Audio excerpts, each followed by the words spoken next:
them out. Anybody heard about that stuff? No, I haven't.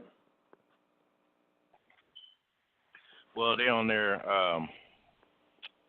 Let's see.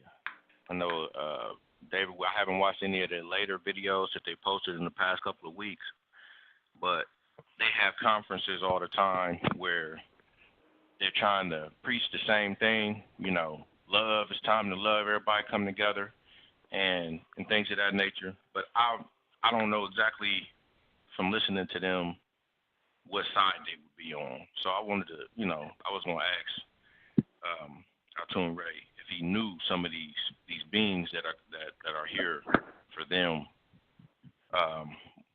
One of the names for one of the beings, his name is Zaraya. Anybody ever heard of Zaraya? This cat? I haven't. Nobody's heard of Zaraya? He was in the military. Actually, he's a hermaphrodite. He's a hermaphrodite, I believe. Born that way. Said he was sent here from middle or center or Shambhala. Said he was sent here from Shambhala. Let's see, to get the government to stop using nuclear weapons and things of that nature.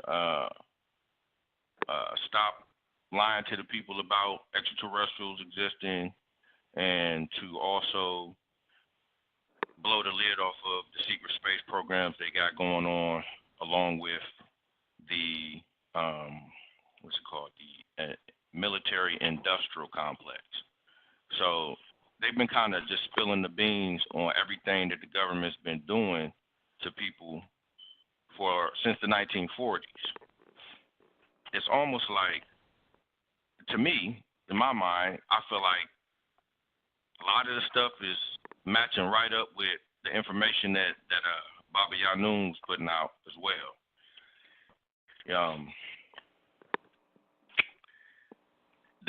They talk about almost. Have y'all heard of the young elder, right? I've heard of young elder, yes, on YouTube. Okay. Yeah.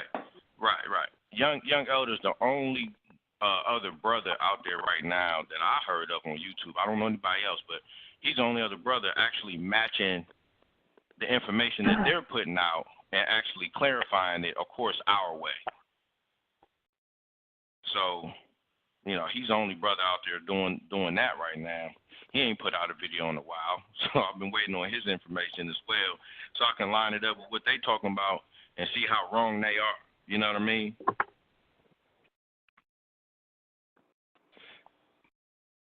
That's it. That's all I wanted to say about that. That subject, and I hope ATUN-RE can, elaborate more on that.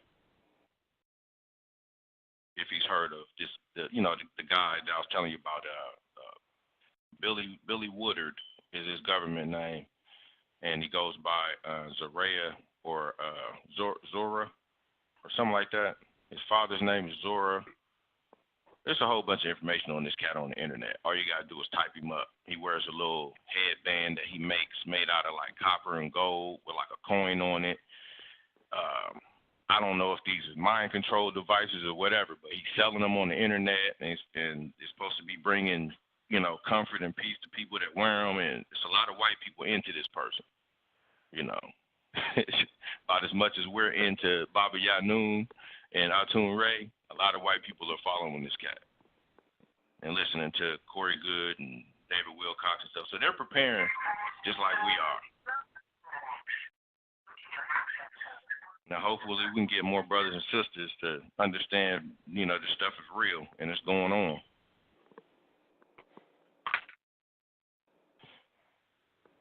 That's it. I'm gonna breathe a little bit with y'all for a minute. I ain't gonna talk. Thank you for sharing that. That was, good information. But I feel, I don't well knowledgeable on it. But what ATUN-RE already put on public is that he said that the vibrations all across the world are raising, and the polarities for everybody thinking on this type of level stuff is, everybody is starting to do so. So, of course, they're going to try to get ahead and try to market it to their favorability. So, confuse the people and have them go that way. I know ATUN-RE spoke of that they're going to eventually put an actual, like, Jesus in the sky. Like, people can look up and there's going to be an actual Jesus up there. That's going to be the false, representation. What ATUN-RE wants us to do is, right? I don't know what's the title, but okay, my bad for interrupting. Go ahead. But ATUN-RE, he wants us to embrace him and go move towards him because his energy is real. But he wants us to make the right choices and do by a free will offering, and not because he's not into spookism and answering a million questions and doing magic tricks.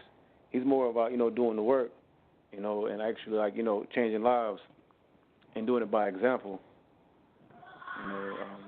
So it's gonna be a whole lot more of that coming out. As, is that ATUN? Can you hear me? Is that ATUN-RE? No, this is Zariel. Can you hear me?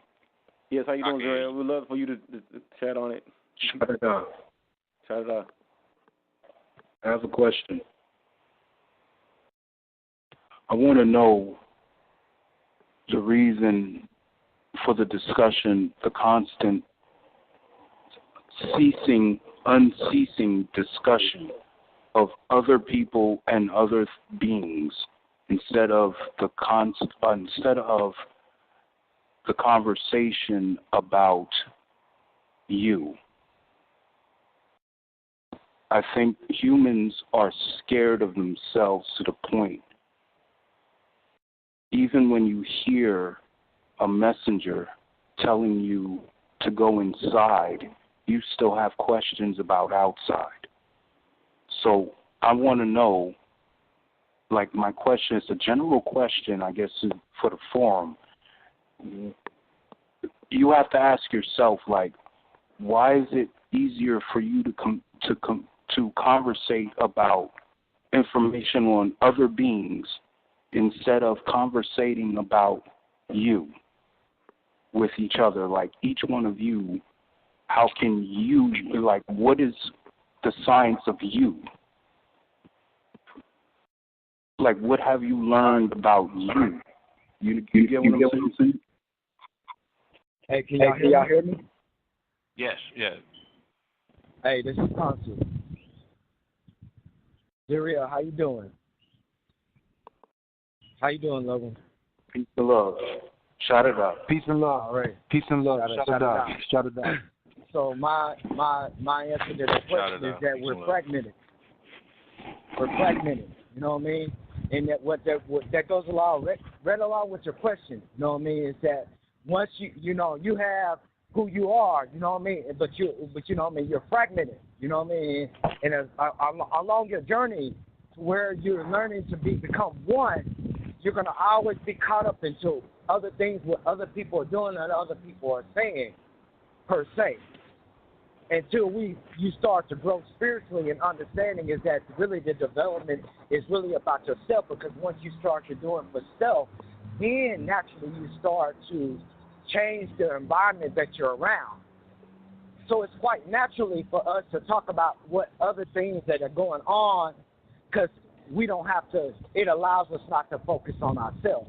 And really just getting back to the really point is why I'm not going to say why ATUN-RE is not on the phone, but I think more importantly, what we have to look at right now is that this is an open forum for us to talk, for us to get, to come to things, you know what I mean? Maybe that's the purpose. So that's how I feel about it. And if anybody, wants to elaborate more, express their feelings, please feel free, because like I said, this is an open forum. So don't be scared or anything to voice your opinion, because we all going to take something from it, whether, period. And I'm it. So I'm going to put it back on me. Exactly. That's exactly what I'm talking about. What has been your experience?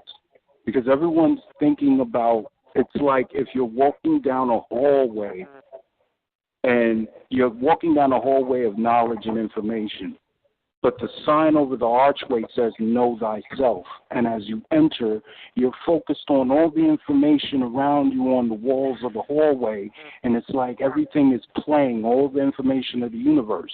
And you're going down this hallway, but you're supposed to be looking at yourself and studying yourself. The information on the fucking walls is a distraction. All of that information about other things and other beings, you cannot apply that to yourself. The object is to learn about yourself. That's working my point. Inward. Working inward. Yeah, working inward, not outward. I get you, Zuriel. Brother Zuriel, you mind if I respond?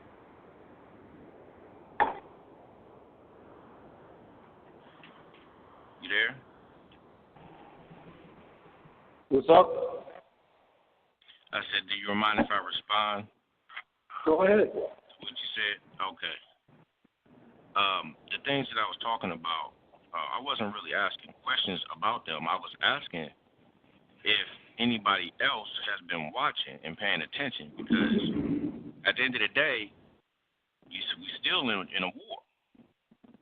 So the way I'm looking at it is, when you play chess, you got to know how to counteract your enemy or your adversary, if there's one presented.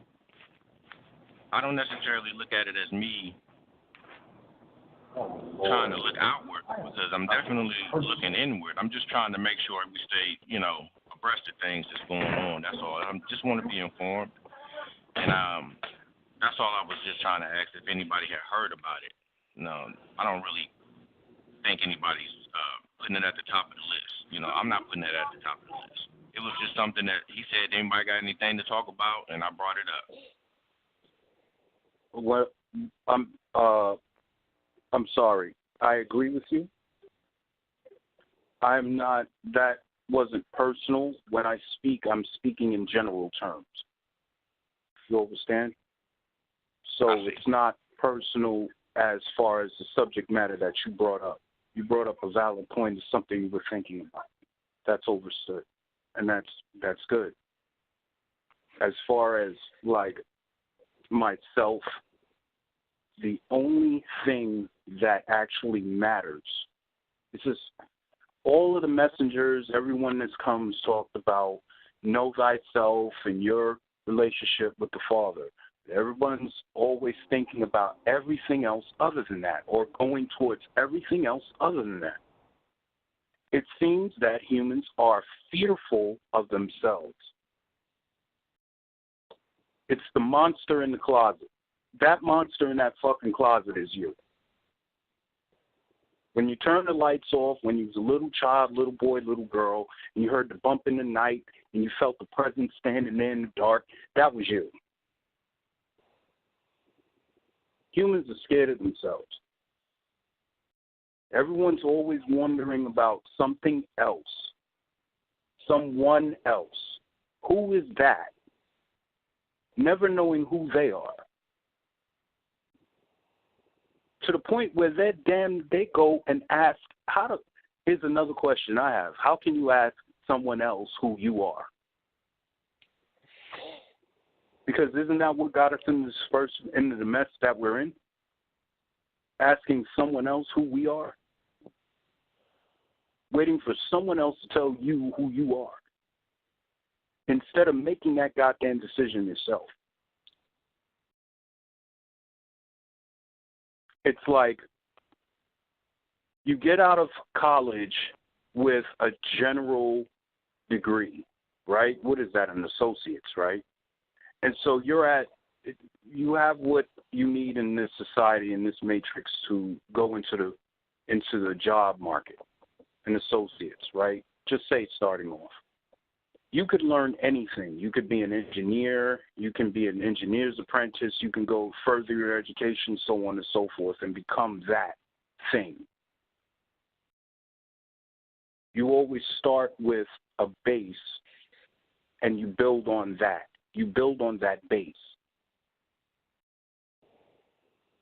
The base of it, you want a name for it. So when you're born, if you understand where I'm coming from, if I'm not making sense, please someone say something. because I don't want to sound like a jackass on this phone, because I'm not playing the radio. Am I making sense here so far? Is everybody following what I'm saying? Does it make sense? So far, yes, I understand what you're saying. All right. When you're born, you're a child. You forget all that shit because you go through post-traumatic stress.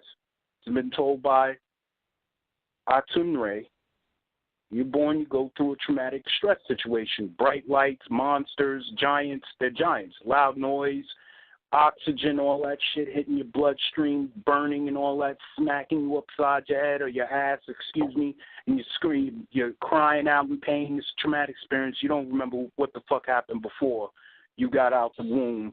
All you know after that, and you're suffering, your mama gives you a titty and coax you back, and you stop crying and whimpering, you start whimpering, and then you simmer down and you keep sucking at the tit. And it's comfort. So the first thing you know when you come into this flesh world is the titty. The titty comforts you. Why does the titty comfort you? Because you get sustenance out of the tit. The sustenance that you get out of the tit is the enzymes and all of that good stuff from your mama that goes into your body to help your suit. Your mama is your God. That's the first thing you know about the Most High is the sustenance that you get from it. Correct? You follow so far? Sure. The sustenance goes inside of you. Everything in this world, everybody you want to see things, you want to know things. When you know something, where the fuck does it go? Inside. When you eat something, where does it go? Inside. When you see something, where the fuck does it go? Inside. Because you could look at something, turn around, walk the fuck away, and then close your eyes, and you'll remember it if you wanted to. So it's inside of you. You carried it with you inside. Everything points to going inside. My question is, the information about the outside, how does that help you to get out of this hell? If the way to get out of hell is to go inside.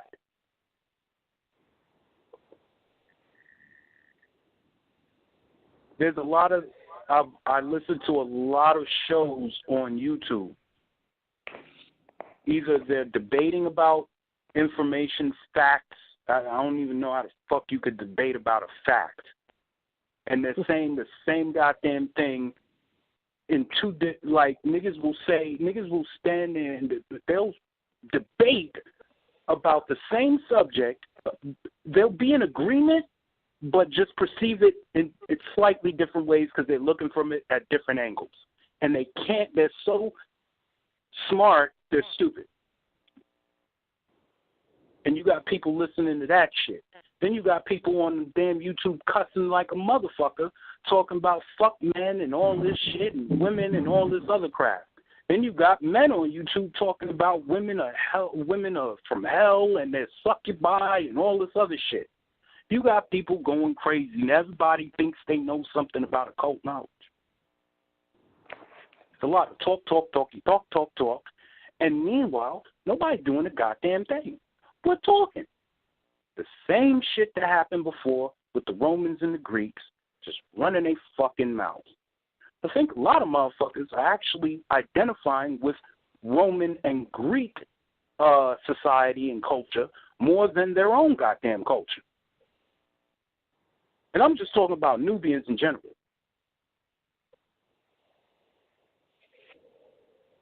I don't mean to interrupt you, Zuriel, but ATUN-RE said he's about to call in right now. Do the thing. Let's jam on it.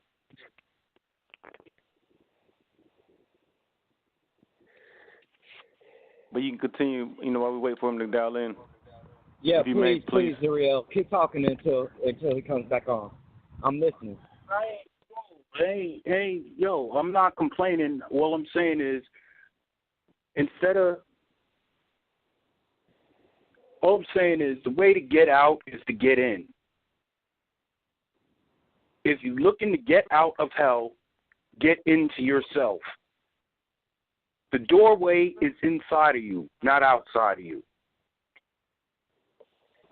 I don't know how to make it plainer than that. Like, literally, like, you have to go, like, inside, turn inside out. The doorway's inside, go in. There you have it. That's the end. That is the bottom line. When you get past, when you pull the curtain back, that's the wizard, and that's what he has to say. And no, the wizard ain't there in motherfucking flip-flops and a goddamn bathrobe, smoking a cigarette with a cell phone and shit. No, that's not the wizard. And that's not what's behind the curtain. What's behind the curtain is you. If the Most High breathes the breath of life into you, making you a living soul, then you are a part of Him. Forever. To go anywhere else is ridiculous. To think about going anywhere else or doing anything else or seeking any other information is ridiculous. Because everything is operating under His order. That's like you got direct line to the man, but you want to go to the man sitting next to the man like 8 men removed or some shit. Then here you have ATUN-RE leading you directly to his father. He asks, do you have any questions? I have yet to hear a motherfucker ask this man, well, how the fuck am I going to get the fuck out of this hell right now? I have yet to hear anybody ask him that. It's like a direct motherfucking question. How can I get out of this hell? I'm in hell right now, man. I'm fucked up, man. I'll get out of it.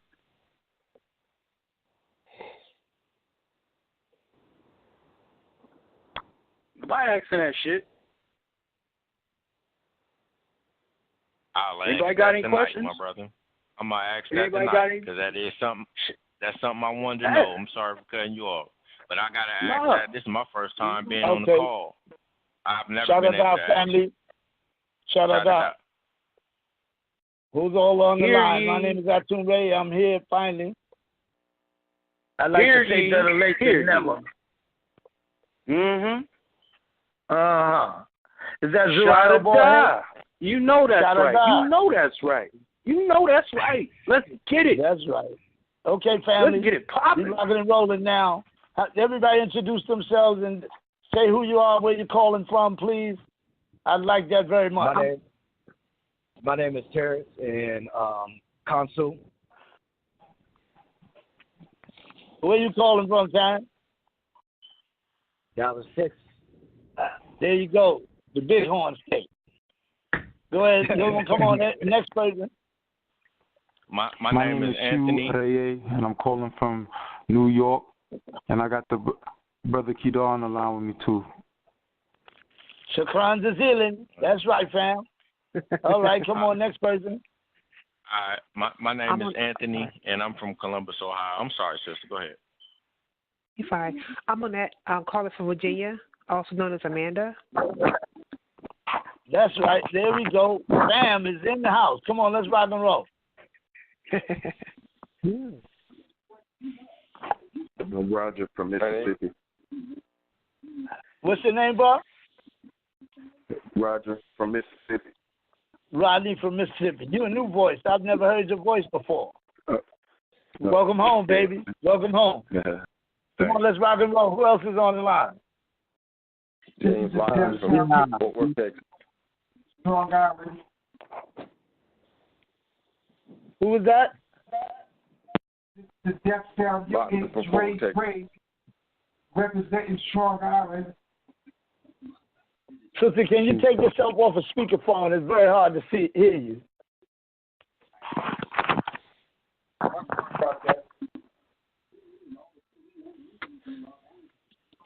Lockman from Fort Worth, Texas.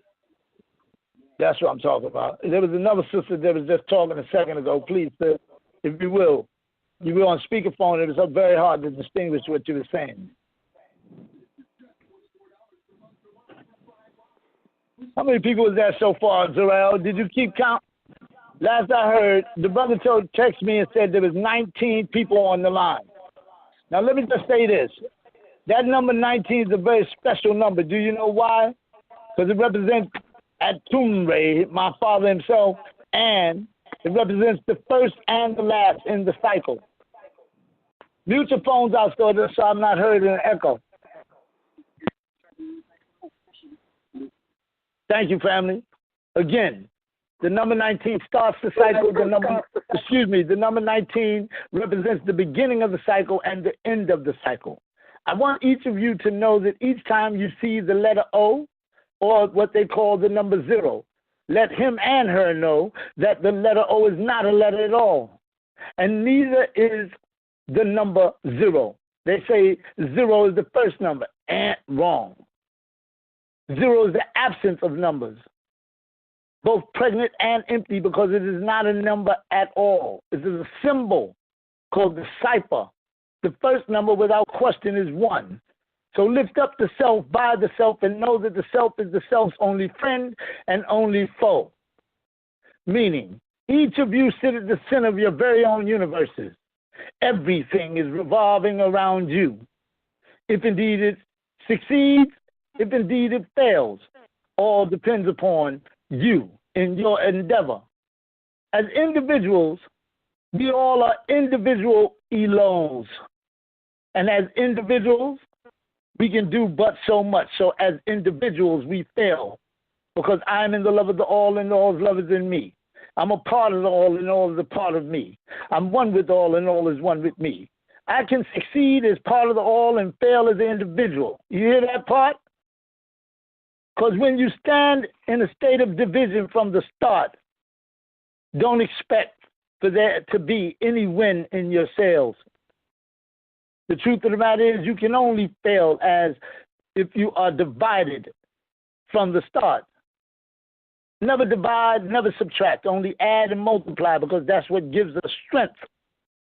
Subtraction and division will only weaken us all. So standing as an individual can only fall in a place by which you will not be able to stand as tall as the family of Elohim that you are. Because as individual Elos, each of us are talented. Each of us have gifts. Each of us have been blessed to be able to master and to specialize in. However, know that we are more than friends. We are family. An Indian family who specialize in putting this demon to rest, so that the rest of the family and this entire planet can know that we are the very best that have ever done it. Nubian people from all over the globe. Notice I didn't say from the four corners, because whoever said that was a damn fool. The earth is not flat. And I don't give a damn how many times you stand on the square, you still standing on the circle. How is it that you can't see that, Mr. the grand potentate of whatever lodge you want to be, saying that you are illuminated with such a level of information? If you are so lit up, then why nobody ever sees your face? And what are you scared of, Mr. Illuminati? Illuminate these nuts, because you ain't worth a damn, and neither is your brother and your sister either, because we understand that the white powder in the wig is your, without question, symbol. And we know that indeed when we go into a courtroom and we see Judge so-and-so sitting there with all white hair, not gray hair. I know you all have seen judges like that before, white-haired, not gray-haired. Those are members of the Illuminati. Let it be told right here and now, because George Washington and them put powder in their wigs, didn't they? And most of their teeth was false. Their breath was stinking. So how can you be honorable if indeed you're sitting up there lying to all the people, saying that you are honorable, abiding by laws, and you never let us see the penal code? The penal code.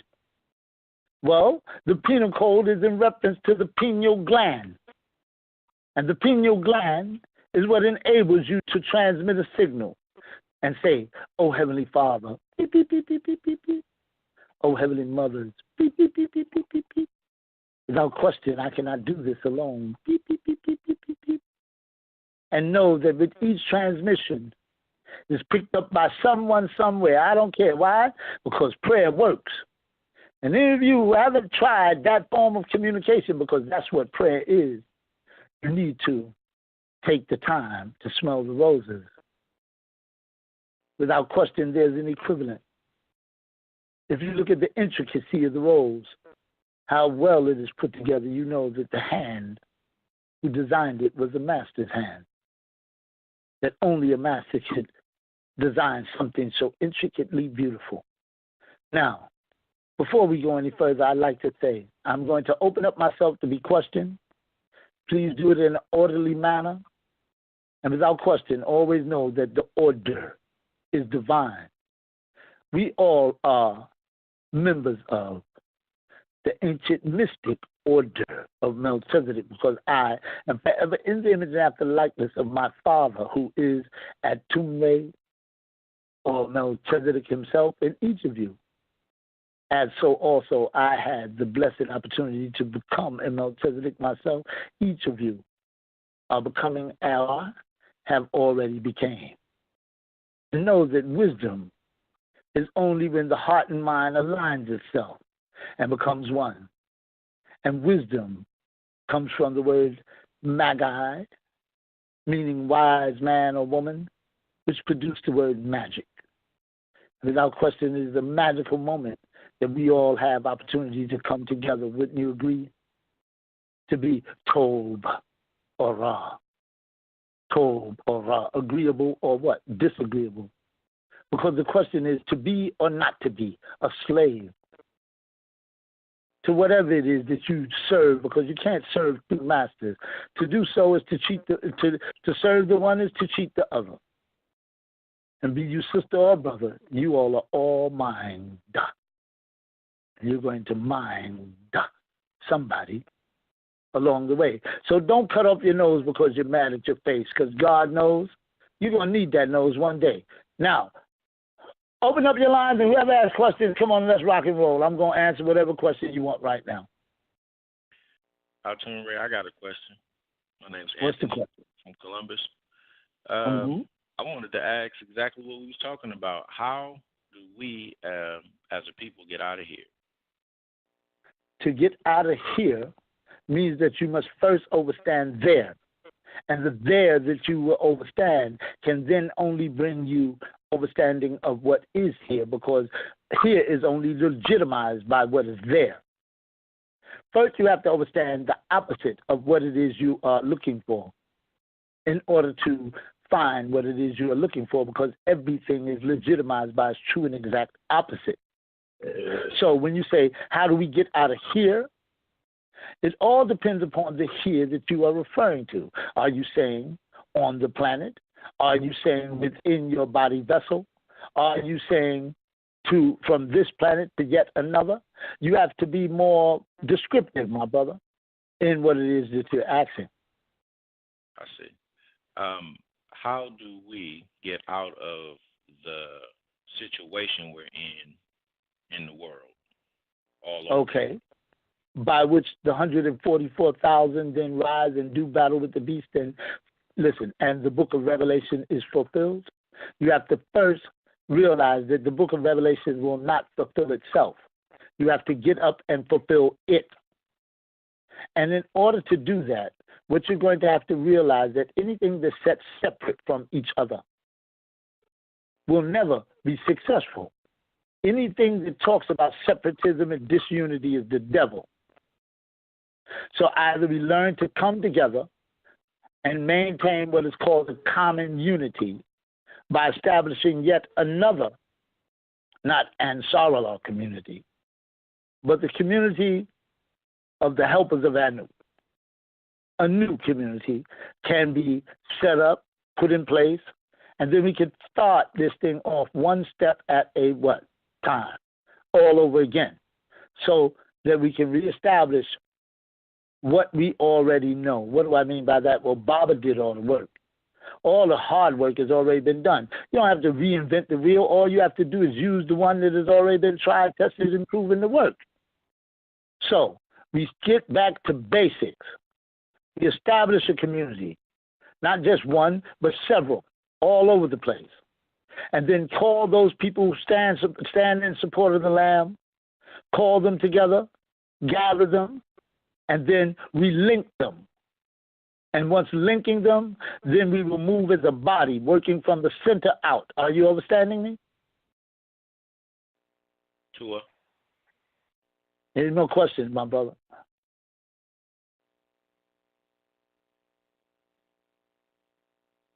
Does anybody have any more questions? And who was that? What was your name, bro?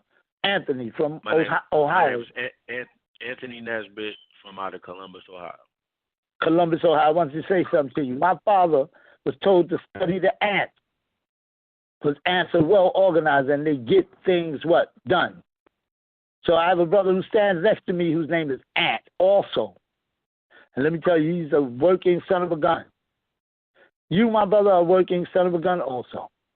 Put your fingers to the bone and make it happen, Captain. Because, we all waiting on you. And welcome home. Thank you. No, thank you. I sure will. Okay, next question. What's wrong? Go ahead, talk, bud. Ain't nobody said nothing yet. You still on in the center. Go ahead, talk. Talk to me. You said thank you. I said no, thank you. Yeah, I definitely appreciate you, man. I'm so glad to hear your voice. So I'm just honored to be on the line with you. And I'm honored to be on the line with you. Next question. ATUN-RE, this is Roger from Mississippi.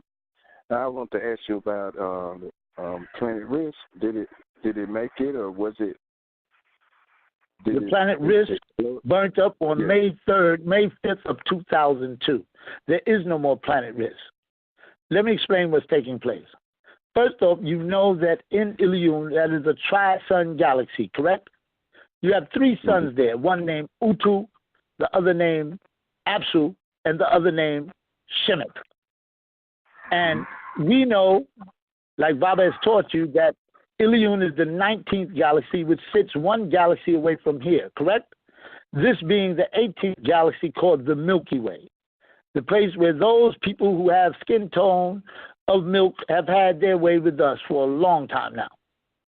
Well, now we who carry color will cause the book of Genesis chapter 13 to fulfill itself. Meaning it says, know of a surety that thy seed shall be a stranger in a land which is not theirs, and made to serve this land for 400 years. And afterwards, I, the Lord thy God, will cause thy people to come out with great substance. And a servant shall the Canaanites be unto their brethren. Well, you might say, what type of God would allow us to be slaves for 400 years? And I would say, a merciful God. Why? Because the rule is you must first serve before you rule. Other than that, you can only dictate. So while I say to one of them crackers, get over there and fix me a sandwich, I'm liable to say, while you're over there, fix yourself one. Or better yet, sit down, let me fix us both one. Why? Because I remember what it was like to be a slave. And in that, now, as a Nubian being, I can rule appropriately without the absence of memory by which I know what my people are going through, each one of them, that I may ask to do something for me. Then I am not a dictator, I'm a good leader. And in that I can give proper guidance because I can lead by example, by getting up and doing just as much work, even harder than what the slave would do. Being a slave also as the master, so that each of you can know, and master too, what the gifts of gifts really are. And the gift of gifts is the one when you have an understanding of what your brother or sister may be going through, and you're considerate towards that. And in that, you love them, and you put on the I love you hat, and you keep it there, strong, never faltering, never lying, always being honest with yourself first and foremost. Because if indeed you lie to yourself, you become, especially if you believe it, the worst lie of all. and then you will never be able to tell the truth to anyone. It's when you start telling the truth to yourself that you can then turn and tell the truth to your wife, and you can then turn and tell the truth to the entire world. Because there's no reason for any grown person to one to have to lie to the other. Now, Ilion, my brother, the eighth planet, Risk, being a tri-sun galaxy, the suns being called Apsu, Utu, and Shemith. You have to understand now, this entire galaxy and universe is expanding. And in expanding, it will expand by one. What do I mean by that? Well, the sun you have in the sky right now, if I say to you in the language that is written into the holy tablets that explains the names of the sun, that the sun's name was Apsu, listen now, what you were talking about, Ab, being a prefix. Ab means servant or slave of. Like if I say to you, Abdullah, I'm saying servant of Allah. You follow me? Now, if I say Absu, what you're looking at is the second part of the name on the other side of the mirror. So you have to turn it around. So you get Abus. So the sun in the sky that you see right now is the same sun that they see in Ilion or saw on the eighth planet Risk, being called Apsu. Because where it's positioned in our solar system, listen, where it's positioned in our solar system, it's shined also in that one. And so what do I mean by that? When you say Apsu, you're saying servant or slave to us, which is what your sun in the sky right now is to every being on this planet as a life giver.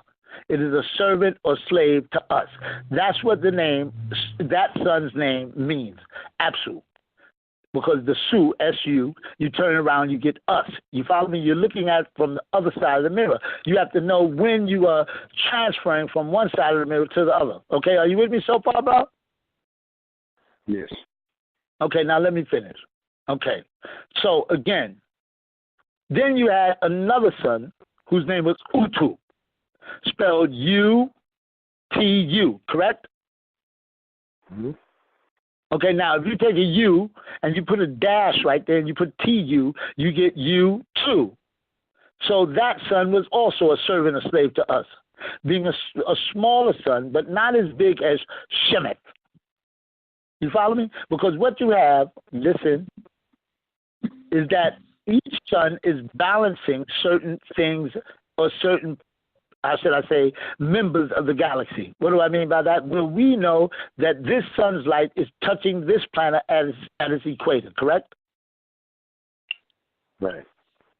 And by virtue of this sun, this planet is moving, listen, is it moving toward the sun's touch or is it moving away from the sun's touch?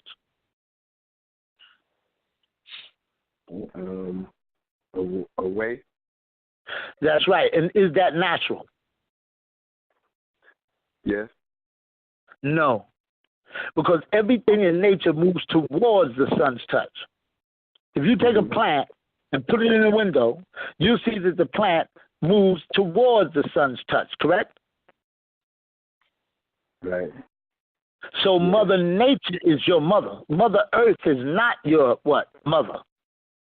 In fact, Mother Earth, listen, is ashamed of what she looks like, which is why she's constantly running from the sun's touch. She was split in half. It becomes the very same reason by which our sisters here today will look in the mirror looking over their shoulder at their what? Ass. I didn't want to say it. You see, because again, that split is only due to the fact that the planet was split in half also.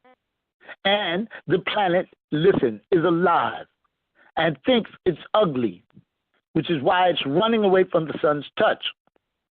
And it will spew out hot molten lava up into the air, called becoming what you call a volcano in certain places, correct? Mm-hmm. And Baal can, no, which is what Vulcan women do not do. In other words, they're very soft-spoken. They're not, how should I say, aggressive. The only time a Vulcan woman will look another man in his face is when she's about to kill him for having violated her in some type of way. You follow me? And don't fool yourselves. We are Vulcans, not Romulans. Those amongst us, but keep in mind, Vulcans and Romulans look a whole lot alike now, don't they? A Romulan is a being who roams the land causing chaos and confusion. Those are what you call black devils. They're here to have party all the time, and have fun. Not realizing fun is the first three letters in funeral. And the truth of the matter is, they do this at anybody and everybody's expense. They don't care who they hurt, who they slander, what they do. And let me tell you, they're placed in strategic positions. And they will listen to your jokes but never tell none themselves. Why? Because they're not here to generate laughter. You follow me? Well, we who are Vulcan, Vulcan merely means vocal expressionists at the top of the pile. There's nobody on the planet who speaks better than we do and sing better than we do. And we express ourselves verbatimly. We will spell it out in a way by which you can see the movie clearly. We are detailists. We're not into shallow description. Anybody who's into shallow description is only because their attention span has diminished. And they have a hard time focusing on what it is that they see, or they don't really want you to see what it is they see in their mind's eye when they start to talk to you. And again, you have a right hemisphere and left hemisphere of the brain. That's him and his sphere, that was established, against us. And the split in the brain is not supposed to be there. What do you think a mind meld is all about? And when you say Melchizedek, see, a mind meld is not telepathic communication. Telepathic communication can be disrupted, interrupted, and corrupted. Me and my father do not enjoy a telepathic communication.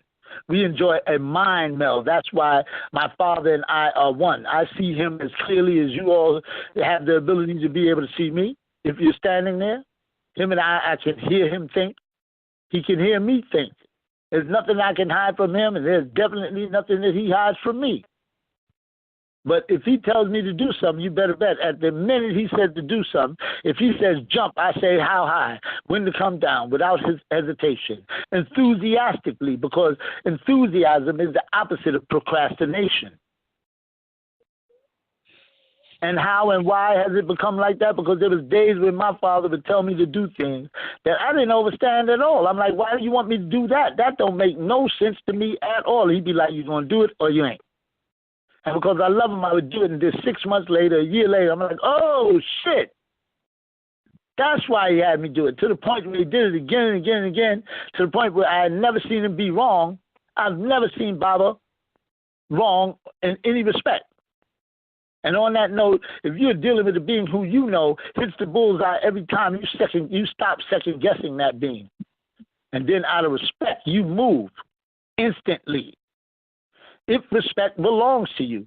And respect means to look at something again and again and again. And if you all haven't looked at my father again and again and again, and looked at me again and again and again, to see that him and I, our mannerisms, our speech, the way we act are identical, then y'all are blind.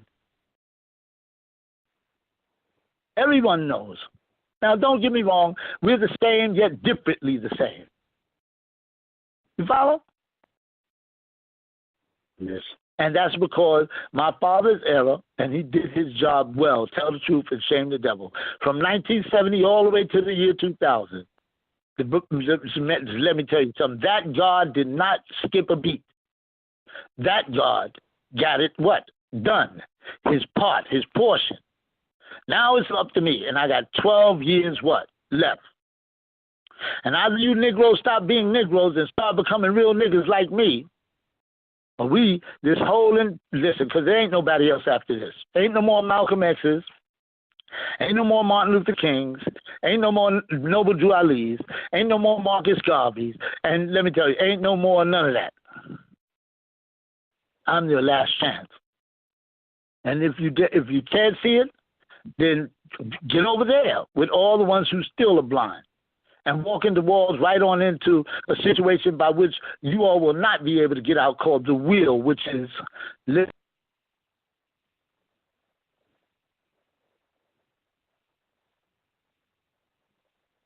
Y'all there? Zero. Yes, I'm there. I'm here. I'm still here. The call must have dropped. Yeah, We're here. Yeah, Kidar, you still there, Kidar? Yeah, Kidar. Oh, man, he's like a song like this. Oh, man. It's that blockage. Please put your phones back on mute, please.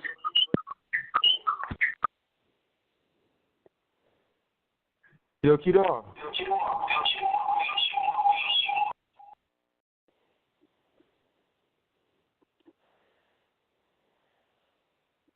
Yo, hi.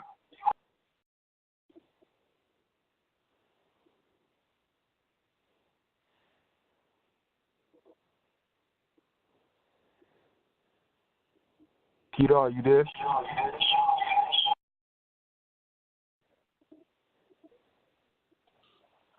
I'm still here. Lukman, are you there? Wait, stop. Is that you, Amanda? Yes, it is. Go on, Amanda. All right, stop, please. Thank you, Amanda. From this point on, any type of disruption or anything, please get on the line and let them know. You know what I mean? What it is, and you know the reason why I'm saying is because a female voice is a little bit more calming. You know what I mean, or whatever, and less assertive. He's gonna be back on the line, but please take that role if you can. I appreciate it. Thank you very much. So go ahead and call back in. No. Just say any type of disruption. If you see that, just, say that he'll be back on the line and stuff like that. You know what I mean? And then from there, gotcha. what's going to happen, and what's going to happen from that point is that Zuriel, he will come in and start, that's just who he is. You know what I mean? So, gotcha. Thank you very much. All right. Okay, you're welcome.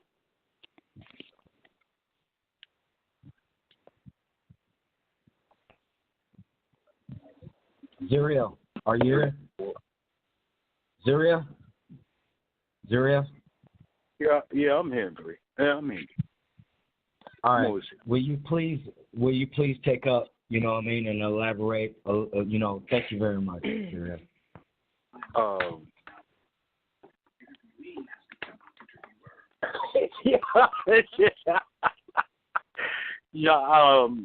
Be honest with you, man. I'll be very honest with you. What he's telling you is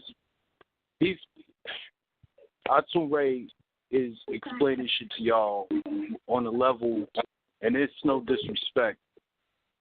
There's certain shit that y'all, and for some reason, it's hard for y'all to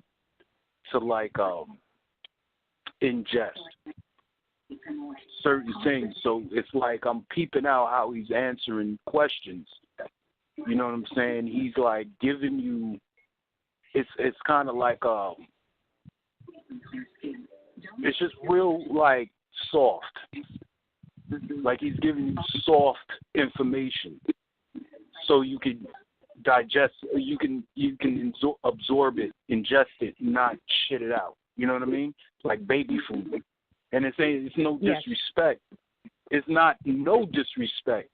It's just it's better for the mind when you need to deprogram a mind that's been programmed with crap. You have to give it just enough so that it doesn't reject. You know what I mean? Just little sips. Just little sips and shit. Me, I would just tell you straight up what it is, but you wouldn't. It's like it's just levels to the shit and the information. And I don't, like, my style is different. Like, I'm going to tell you straight up. You know what I'm saying? Like,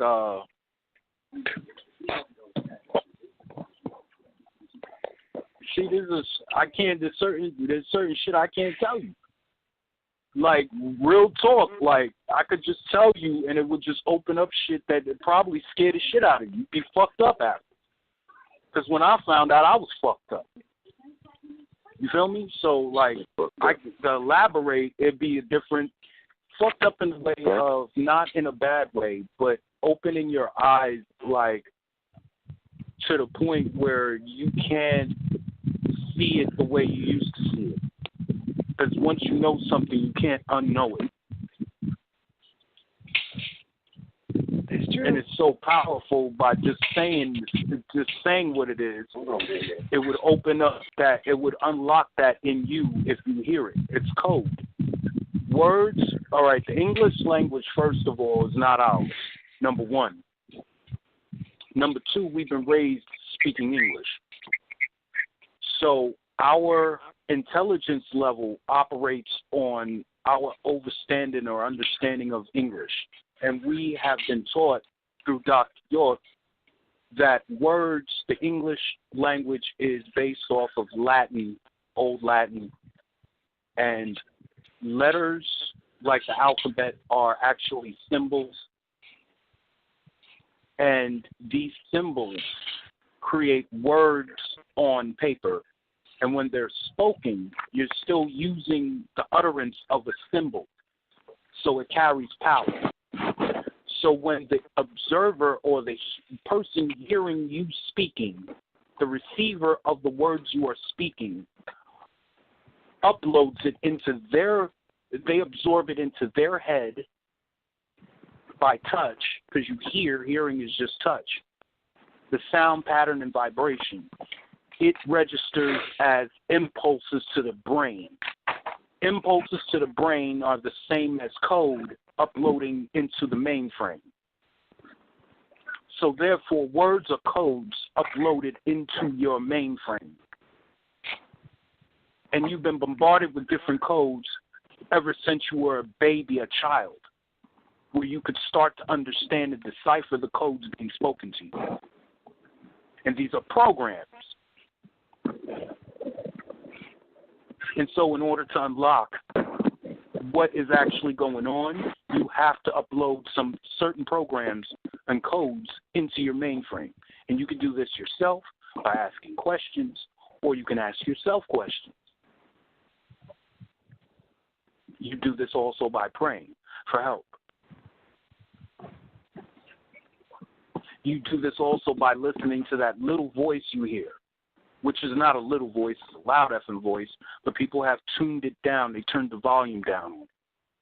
Because humans just want to do what they want to do and not what they're supposed to do. That's what you think is free will. People use free will for personal reasons. That's the whole point of free will. I get to choose not to do that. Well, why am I in such a hell? How do we get out this hell? Why do I have all these problems? Why is the world so fucked up? Why is my life so difficult? Because you have free will, and you choose to not do what you're supposed to do. But what happens when I do what I'm supposed to do and shit still don't work, man? I've been doing what I'm supposed to do, man. I go to work, I come home, I don't backbite, I don't talk behind people's back. You know, you could be a man or a woman. I pay my taxes, X, Y, and Z. I pray, and people still fucking with me. Da-da-da-da-da. Yes, people are still fucking with you. Because they're there for a distraction. There's all sorts of shit going on. Distractions galore. Now I have a question, if you don't mind me. Go ahead. I have a question. And this comes to, all right. And the reason why I'm asking this is because I've struggled with this in times past. I come to, to look at these things like, okay, well, if it's my karma, okay, why is this happening? But at the same time, I look at myself and I say, okay, well, guess what? Some of these things can't be part of karma. It's like manufactured. You know what I mean? To to like be a adversary. It's not. It doesn't have anything to do with you. You know, like you say, it's like you could be at a bus stop and you be chilling, getting on the bus stop, and you ain't doing nothing wrong. You going at the right time, but for some odd reason, the bus stop, you get there and he can see you, and he still close the door and then move on about his business. So I hope you understand what I'm trying to ask you here. Yes, I understand what you're talking about. These are things that are caused. These are things that are known as delays. What you're speaking about is a delay. It will be someone else causing your progress a delay, right? Or causing a delay in your progress as you identify it. All right. I put it to you. I put it to you like this. My aunt said to me one time, "We have been delayed," and my aunt said to me, she said, "Not all the time is a delay a bad thing."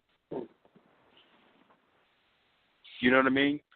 Like that, whatever stopped you could have been to keep you from whatever was going to happen had you kept on going down that path.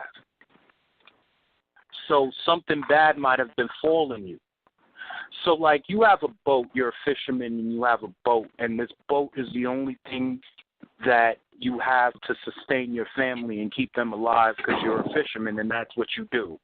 But an old man comes along and puts a hole in your fucking boat. Now you can't fish. But little do you know, that old man that came along was Al-Qadir. And he put a hole in your fucking boat because the neighbor across the way was angry and hateful of you for fishing in the shared space of the water and was going to use that boat, take that boat from you, or put a hole in that boat, a small leak, so when you go out with your sons, you would drown. So he saved your life by destroying the boat firsthand. Look at it like that. Not every delay is bad. Sometimes a bad thing can happen to you when good can come out of it. How about them young men who don't fucking listen to reason? How about them young men and women who don't listen to the elders around them telling them to stay out the fucking street and stop running back and forth to these niggas' houses and smoking and drinking and shit and doing that, and they should be upstairs doing their homework because they're in high school. And what happens? They outside in the street, they get into some gang fight or some shit, now they locked up in juvenile hall, right? And that's a bad thing. But it's a time out for their ass, and they sit there and they think about how fucked up their situation is. That's a Ray said something. Nigga said, "I'm hungry." Said, "Damn, man, it could be that the universe told you that you need to fast."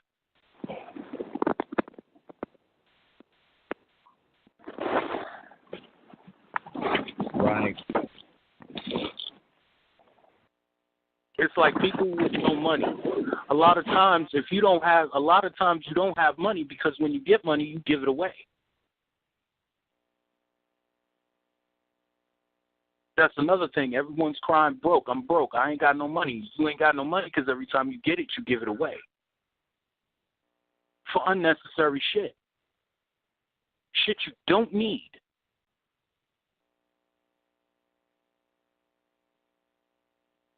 Facts. It goes into a lot. No one ever asks, well, what the fuck is this? What's money? What is it used for? Why the fuck every time I get it, I can't seem to keep a hold of it? Well, because you keep giving it away. Stop giving away every fucking dime you have to strangers for shit that you could do for yourself. I.e., why the fuck you going to restaurants? Why the fuck would you go out to a bar to pay for a $20 fucking drink when there's a liquor store right up the block? You're paying just to stand there to stare at other fucking people. You went somewhere to dress nice, to stand around looking at other fucking people dress nice, to pay for a fucking drink, overpriced drink, just to say, yeah, I stood there and drank and stared at other people. and I heard some music. All of the shit that you could do in your own home, mind you.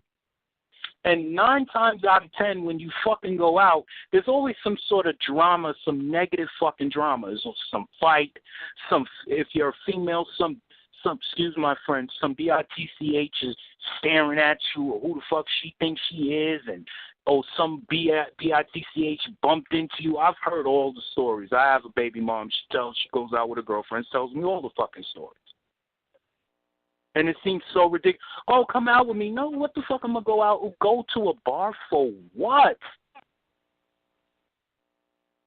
Nigga, you talking about you got a car, you got car insurance, but you spending your car insurance, gas money, and car note on liquor at the bar? That makes sense? I'm not saying this is what she does, but when she goes out, she sees people doing these things. Obviously. Why do you need those $200 pair of boots? Because you're going to wear it out to the club. So other females can see that you can afford $200 pair of boots.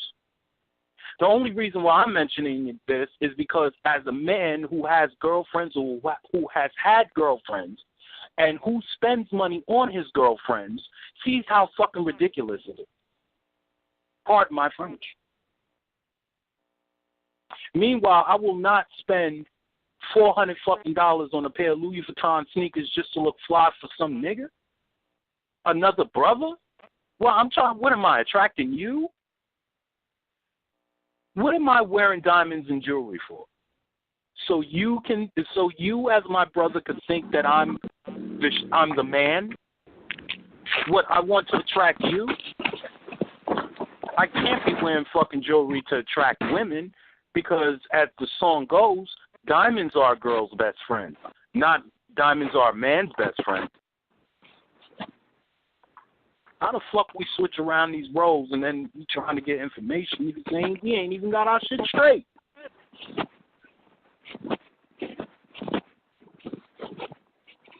Niggas are still suffering through relationship issues. You got niggas out here on some low key. Yo, we got family out here on some low key perv shit, male and female. Like totally out of control and shit. We're not addressing this shit. We got babies being molested. We ain't even addressing none of this shit. How the fuck we stop the molesters? That's my question. Fuck all that other shit with spaceships and all that and other galaxies, and no disrespect to anybody. Let's talk about how we stop this molestation that's going on in our fucking community. How the fuck we find out who's molesting who? How the fuck do we spot pedophiles? And when we find a pedophile, what are we supposed to do with him?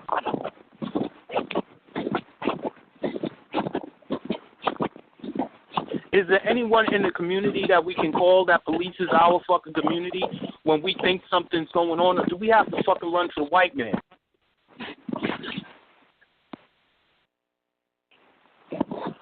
How about the fact that we have adults that haven't had therapy for their molestation issues and their rape issues and their sexual assault issues? How about we got men? How about we have men that haven't had therapy for their fucking issues or their sexual assault issues? What you think stop and frisk is? Nigga, I'm calling from New York. I'm in the Bronx. What you think stop and frisk was or is? What do you think frisking is when somebody frisks you? That's what it's called when you grope somebody. It's groping. Yo, whose phone is that?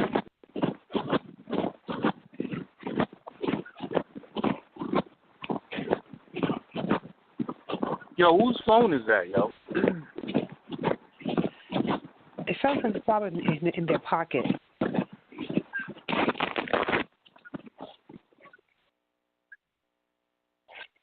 Yeah, that's... Oh my goodness. Yo, like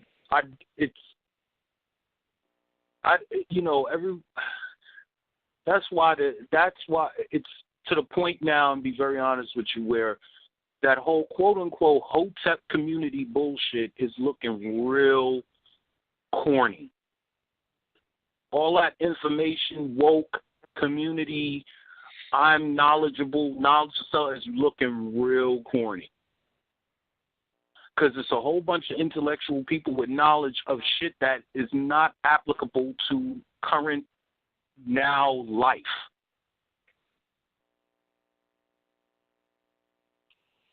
That's why I asked, so how we get up out this hell? Like, we need to spot these motherfucking demons walking in human form, fucking touching children, lusting after children, fucking molesting women. Come on, man. And it's not just men, it's women too. How about these women trying to connive other women into homosexuality? Because that shit's happening to my BM, my baby moms. There's women coming at my baby moms and her friends. It's a new thing now where women are going, come on, man. That's true. Why do I feel like I can't tell a faggot that I'm not interested? I have to feel like I can't tell this motherfucker, like, even, this shit happened to me. I've been harassed before, nigga. Why men don't even talk about that shit? What, I'm not a man if I don't talk about how I was fucking frisked by the police, motherfucker was touching my sack and shit here in New York? These niggas touch sacks and taints and butt cracks and buttholes, man. They put these motherfuckers stick their thumb in your ass, nigga. In the street, nigga. Wow. You got women standing there watching the shit, shaking their head, and walking off. They bothering these men, these young boys, and leave these young boys alone. Walk off. But you wouldn't do that if you saw a woman or a young girl with a man or a female sticking their thumb up their ass in the goddamn street.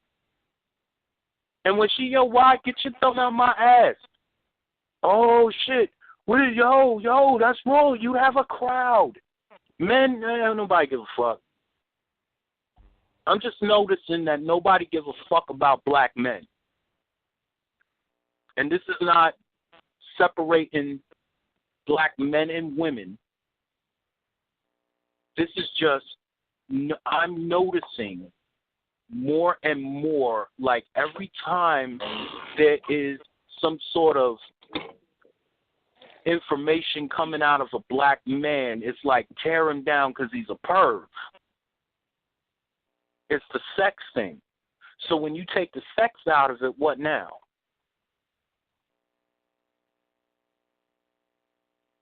Well, I'm not a man anymore because I ain't having sex.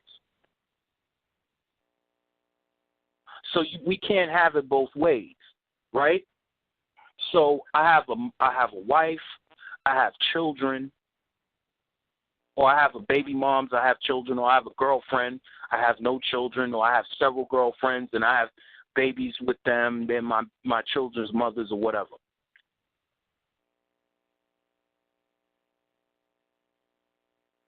And these women are feeling like there's nobody here for me with these children. So nobody talking about the family sticking together.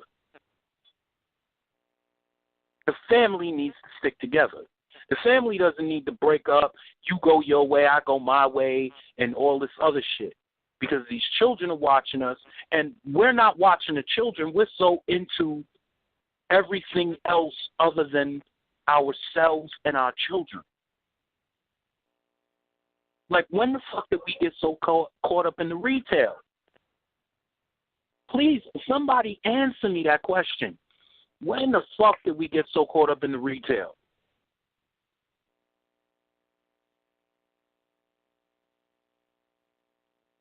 Do y'all even know what I'm talking about?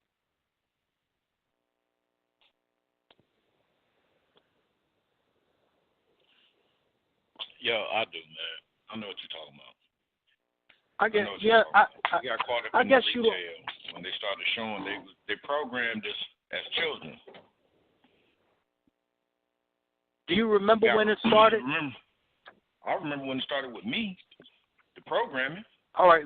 When did it start with you? When the first programming that you can remember where it dealt with retail? The commercials. Mm-hmm. On the TV, making me want to buy toys that were, He-Man and all white men. And then with the little girls, it starts with the Barbies. The idea of looking pretty and stuff. So they manipulate you, and they create a need for it first. They got to create a need for it in our minds to desire the stuff. Once they create the need, because the need comes from everybody saying, I want that. And you don't want to be left out. That's where the need comes in, the manipulation, where you go, oh, everybody got that. I need that too. And then you get magnetically drawn to it then because everybody's doing it. So they get us when we're babies, when our mind is too weak to fight off the influences on TV. That's why I homeschool my children. I took my kids out of school the minute they started talking about legalizing homosexuals going to the bathroom they wanted to go to. I said, that's it. So I understand exactly where you're coming from, bro. I do know where it started at with me, and I try to make sure that I'm constantly, stopping the programming that my kids is watching on TV too. They get enough of my mouth around here. I've been married for about 15 years. I remember my first programming on retail when I learned mathematics in grade school. The first word example was, you buy a pack of gum or it was candy or some shit, and it costs 25 cents. You have $1. You give the cashier $1. How much change should you get back? That one of those type of word examples, right? So that's already programming the children in elementary school. When you have money, what you do with money is you buy candy. Think. They don't teach you what you do with money is save it to make more money. They teach you as soon as you get it, you spend it and give it away for something like candy or another example. When you get probably into high school or junior high, the example changes to where you're buying something more expensive like a TV or furniture or some shit, but then they switch it around. Now you're the cashier. So now you're receiving maybe $98.75 and you receive a $100 bill. How much change should you give the person back? So they just switched around a servitude mode on you. You're being programmed to be a servant, an employee, not a person who creates, a person who thinks. You're being programmed to be a person that follows orders and is an employee, a worker. That's right. All of us.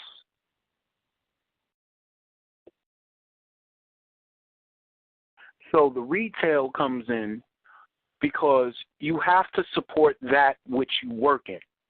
And most jobs deal with retail. If you got a corporate job, you work in an office, your company probably has businesses that deal in retail. Gasoline deals with retail because you got to sell it, right? It's retail. Anything that you sell with any product and you put a sticker price on it, that's retail. Liquid, solid, gas. And they train you to be an employee of retail. So as soon as you get paid from being an employee of retail, you go and put your money back into retail. All the while crying, why am I still broke? I'm doing what I was supposed to do. I went to school. I have a degree.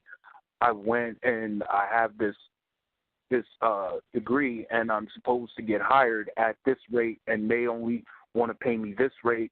But now they gave the job to somebody else, and I have to work here at this loading dock, and I'm not getting paid enough, and I only make enough to pay my bills and to get back to work.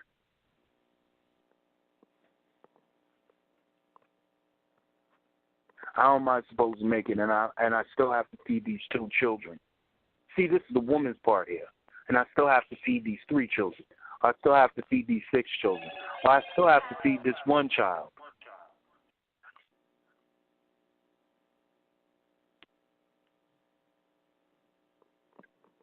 The man's part is, damn, they taking out more motherfucking child support.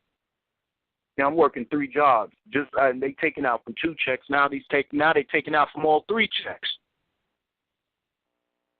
Man, they just talk about rears, man. But the children been living with me since she moved. She only moved out a month ago. The children been living with me ever since they was born, man. How old are they? Well, my children's for like 4, and I have one that's 6, and the other one's 9. And then she just moved. Y'all just broke up a month ago. Yeah, man. And now they talking about they gonna take rears out. But they was living with you the whole time. Yeah, I told the court that. The fucking judge don't want to hear that shit. And a man to be telling another woman that has nothing to do with that situation, and the woman just shake her head. Damn, that's fucked up. There's not really the sister care, but there's not really she could do. The system is already set up like that.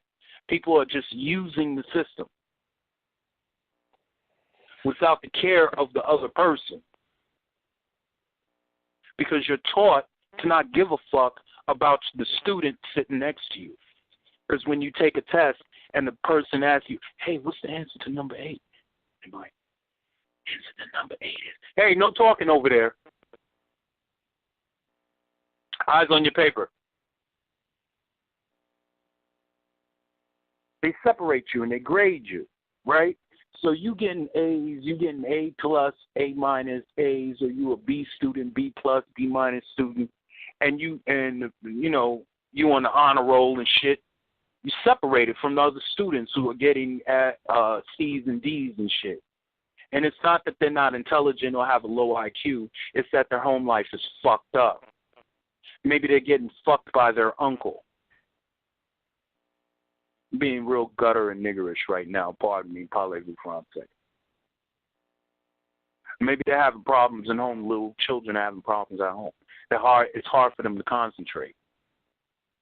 That's the truth. See, we don't deal with these things. We don't deal with these things. We don't discuss these things. We glaze over them. Most of what we think about outer space is thanks to Gene Roddenberry and George Lucas. Thanks to the television set.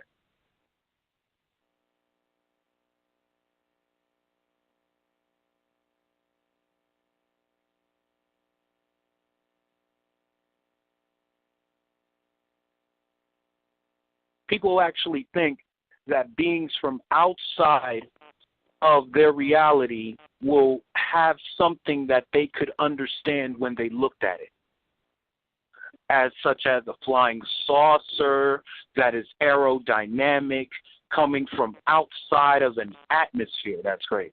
Why would it be aerodynamic if it's going through space? There's no need to be aerodynamic in space. So it's a flying saucer from outer space. No, it's not. It's aerodynamic. It means it was built here. Right. Yeah, that makes sense. The things that make sense should be easy for people just to do inside themselves, right? Like, just the idea of this being a rock spinning around in space. I mean, if people want to think that shit, there's a white man told you that. White scientists told you this is a rock spinning in space. Black man never fucking told you that.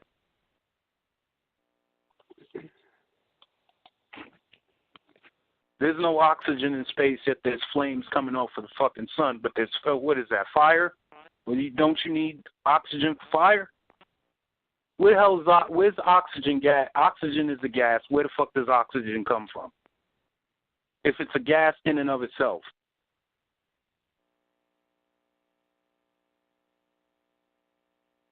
Just like all gas floating around in space.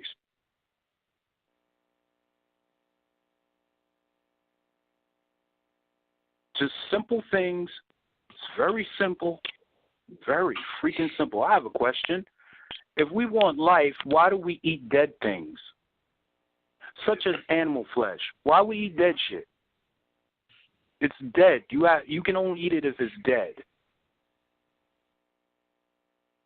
I would have to get out of the call.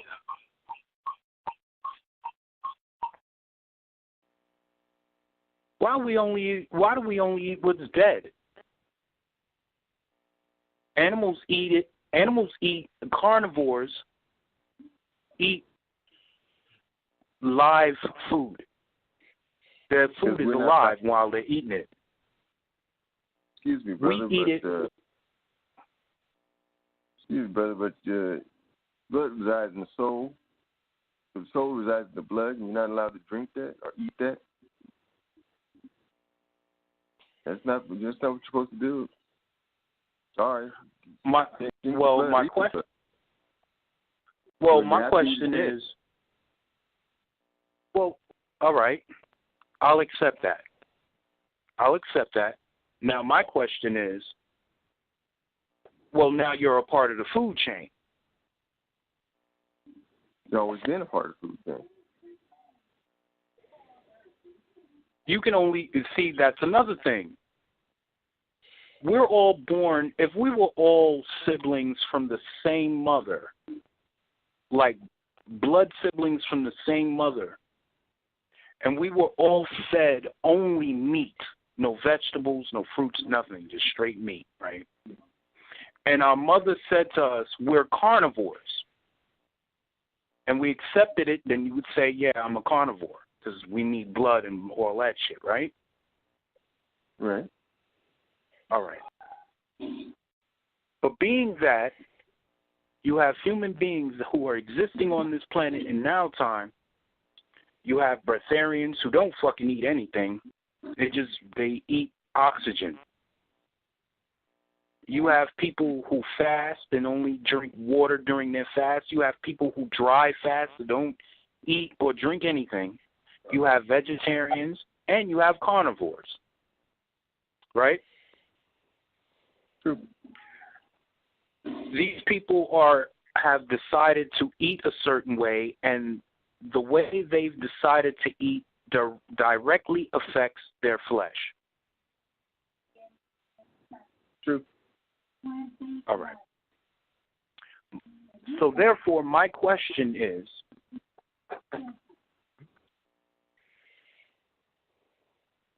let me see.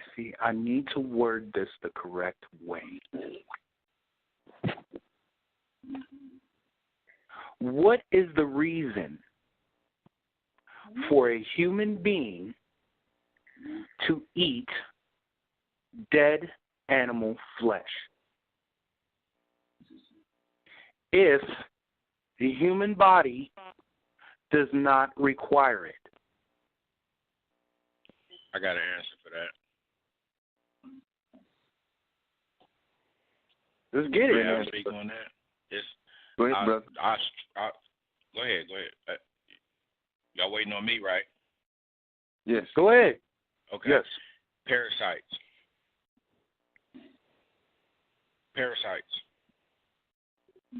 From eating dead food and coming in contact with them. A lot of people are unaware that parasites tap into your nervous system too, on the inside of your bodies. It's like your body's being hijacked by some type of extraterrestrial nanite. But they give you the cravings, the sugar cravings, and the salt cravings. The C-130 Liberty One naval air station. Yes. Parasites in the flesh. Mm-hmm. How to get rid of the bad bacteria? You can get rid of it. There's several ways you can get rid of it out of your body. Dr. Jennifer Daniels, she's one that talks about it. Dr. Sebi and Dr. Layla Africa, a lot of herbal healers, a lot of masters here know how to get rid of the parasites and also how to restore your body back to its health. But discipline is the reason why most people can't do it. So once our minds have been hijacked, it's hard to fight off from inside. So we still go for the cravings. We don't actually eat to live. We eat for the taste of food. That is true. We're not actually eating for a living. We're eating because it tastes good. We get it from our friends all the time. Have you had this? Have you had that? You tried this food? Tried that food? And I'm like, whose food is that? You know, so I think that's exactly where it comes from. I don't know whose food it is. You know, that's the truth. Correct. You know? So correct. I'm glad you said that. Anybody else got anything else to say before I continue on? If somebody else will to speak, I want to hear what they have to say.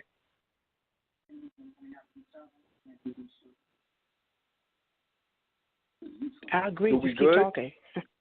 All right. Well, I'm glad you brought that up, bro, because, all right, I wanted to bring it to this point. With the 144,000 going to be prepared for the mothership, right? I love this story and this example. It's a good example. People, it's real deep. And I held that shit real deep for several years, for a very long time. I was like, yo, yeah, because I was part of the NOI, Nation of Islam, and talking about the mother plane coming back and the wheel within the wheel and 144,000. I'm like, yeah, man, we're going to get out of this hell. And so I started waking up to reality, get a little bit older, start waking up to reality. So it brought it to this point. Once again, you got beings coming from a different reality into this reality, and they're not going to have the same issues that we have. For example, ain't no toilets on the spaceship. You assuming there's a toilet there? There's no place to piss and shit. Right. They ain't going to have a McDonald's up in that motherfucker. Ain't going to be no fried chicken up in that motherfucker. Ain't no stove. First of all, you're going to be sitting there talking about, can I smoke a cigarette? That ain't happening. So technically, like Pop said, you're supposed to be adorned in white, so you're supposed to be pure, right? All right. But you ain't going to be eating. Because tell me, they got stoves up in that motherfucker? There ain't none of that shit up in there. Yeah, no idea. My question is, all right, so suppose they give you something to eat. How are you shitting it out? Where are you shitting? Where are you urinating? You're going to want water, aren't you? Where's water out there? They're going to have a water fountain on the ship? And then here's my question. Why nobody ever asks Pops these questions? Well, if we get on the ship, how we going to eat? Well, if the children get on the ship, what they going to eat? They got stoves on the ship? How we going to sleep? They got beds? What if I get a headache? What if you got diabetes? Is there insulin? Because there's children born with diabetes. And they take insulin. There's children born with asthma. They need an asthma pump. Is there asthma refill on the ship? Or just people just assuming on some religious shit like you just walk up into something and everything's taken. Like people, it's like you want someone to do for you, like to care for you. Like, again, the mama. Because when you come out of the womb, it's like going into the ship is coming out of the womb, one womb into another or some shit. like you expect them to be taken care of like they're your mama and your daddy. They're going to wipe your ass and burp you and feed you with a spoon and shit. Isn't it?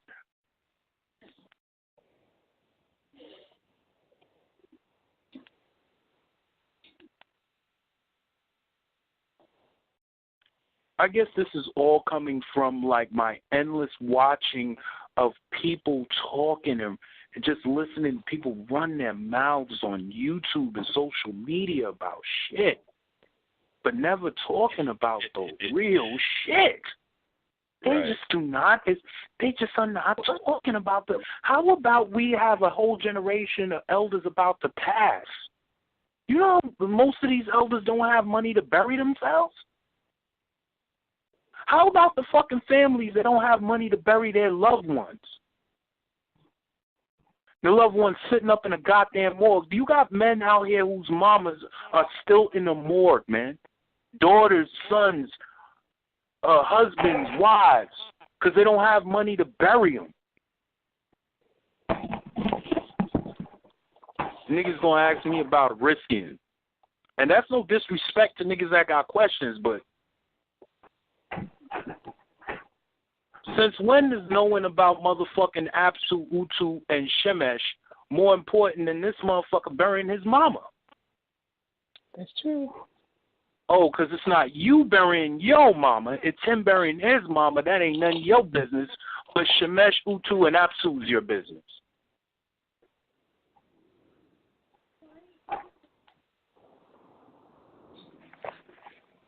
You want somebody to care about you, but you don't care about the nigga next door. You want someone outside of this fucking planet to care and give a fuck about you, but you don't give a fuck about that motherfucker across the street. You want something you ain't willing to give. My brother, can I say something too? Yo. In just for a little bit.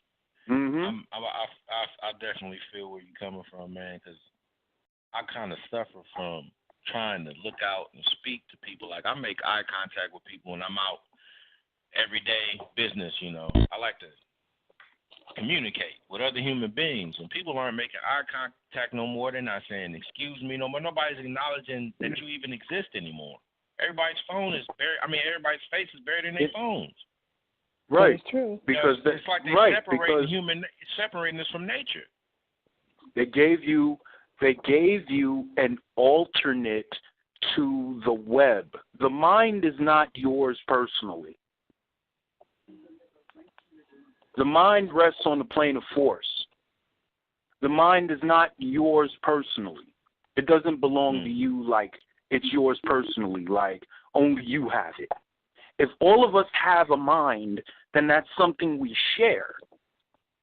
That's not something that's personal. So when you get thoughts in your motherfucking head, a lot of times it's not your fucking thought. A thought that's yours comes in like a dot and it grows. The thought that somebody gave you is a flash. It's funny how people, when they get flash thoughts in their head, they attach themselves to a flash thought instead of a thought that built up into them from a little dot. It's like a quiet whisper that gets louder. That's yours. What is a flash, like a flash? That's something that was sent to you and given to you from somebody else or something else. It's not yours. Thank you for clearing that up Well, for me, brother. I really did want to know that. I get flashy. You feel me? So you can know that's why people, first of all, humans have no control over that part that I just explained. But what they do have control over is the fucking mind that is in their hand. The cell phone is to replace the mind. Because you're not in your head no more, you're in the fucking phone. That's why it looks like people are not in reality. They're just walking past you, like you said, not fucking noticing you, like you don't exist. Because only their perception exists inside the internet. That's where how the AI is getting the algorithm. If you notice, when you bring up Google, Google has all these suggestions. You could just type in the first letters and it already probably has what the fuck you're going to look for. That's true. Because it knows you. It knows you personally now. Yep. Been learning It also every listens time to you you. look something up. It's doing what you should be. It's doing what you're not doing for you. That's why this is all happening to you. To us, to all of us. Like I said, we all want what's outside because we want to get out, right? But in order to get out, you have to go within. In order to get out, you have to go in to get out. Out is in, and in is out. Hey, and let me say, out is in and in is out. Yeah, that makes sense. I had to recheck that shit. Out is in and in is out. Through meditation, right? I got a question for you. Like, when you start off meditation, is it okay for do your legs have to be bent? Do they have to be bent? Do you have to be, your back got to be straight? Your legs got to be, go ahead. All right. The truth of it is, your physical flesh could be any goddamn position you like it in. You could be laying flat on your goddamn back, spread eagle. I knew it. You could be standing up straight. You could be hanging upside down. You could be laying on your side. You could be in. Do you know you can meditate? You can. Lord have mercy. Trying to get to work where I need. Why? I'm going to say something for both men and women on this phone. You ever heard of tantric copulation or tantric sex between male and female? Yeah, I heard of it. Yeah. There is a technique where both male and female connect, where you are inside of her and you both Om chant together and meditate. You know, of course, obviously without the friction and the back and forth movement, you're just fully erect inside of her all the way as far as you can go, and you hold that position.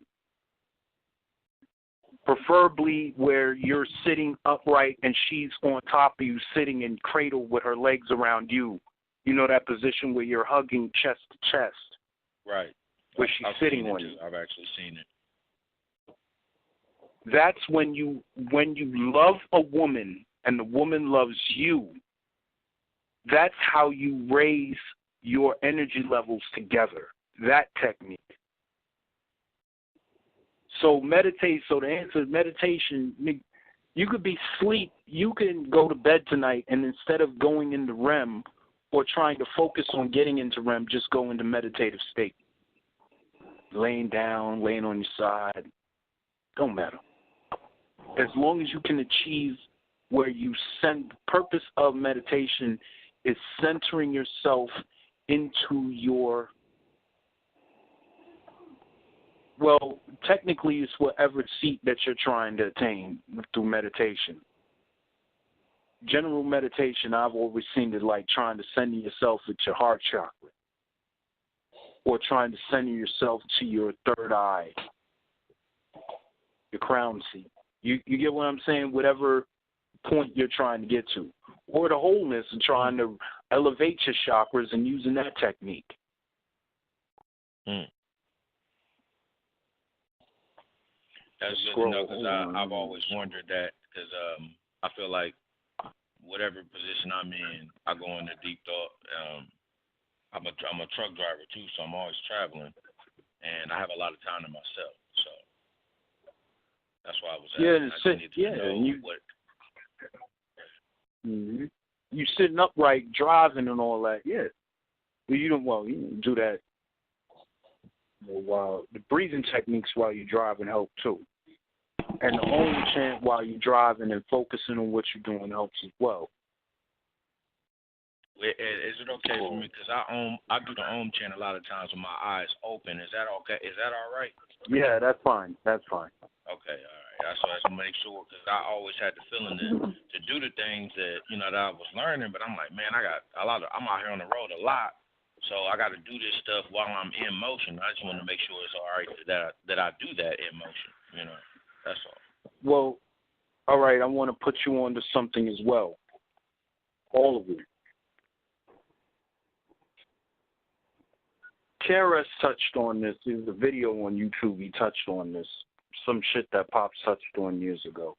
So it's already known to us as human beings and beings on this planet. So you hear a voice inside of your head when you speak to yourself inside of your head. Correct? You can hear it clear as day, correct? Right. Yeah, that was me. All right.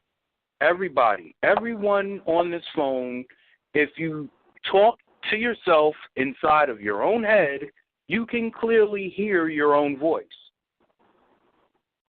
Is that a fact? That's a fact. It's a fact.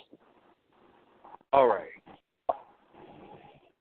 You don't need to do the Om chant outside. If that's the case. Think. Wow. Wow. I was just thinking. Zero, can you hear me? Zero, can you Yes, hear me? I can. Yes, I can. All right, good. All right, proceed. I'm sorry. Disrespect. Sorry. Make the sound in your head. I don't know if what I just said, that code I just uploaded, woke something up in some of you. But I just really want you to start. Zuriel, I just got on the line, bro. I've been disconnected.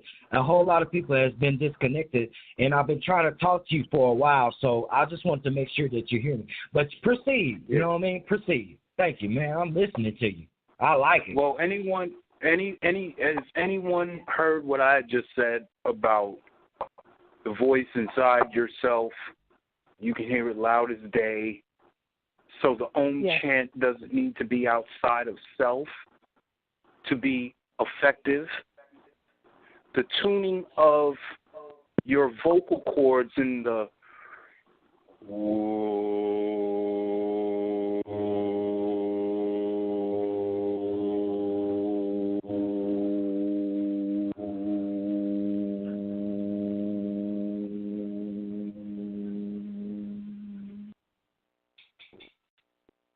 does not have to be outside of you. It can be inside of you just as loud. You can feel your etheric vocal cords moving if you would just do it inside. And breathe as you would breathe outside just like you would do if you were doing the Om chant. So as you inhale and exhale, inside your head is the Om. But all you're doing outside is breathing out slowly as you would do. Resonate inside, not outside.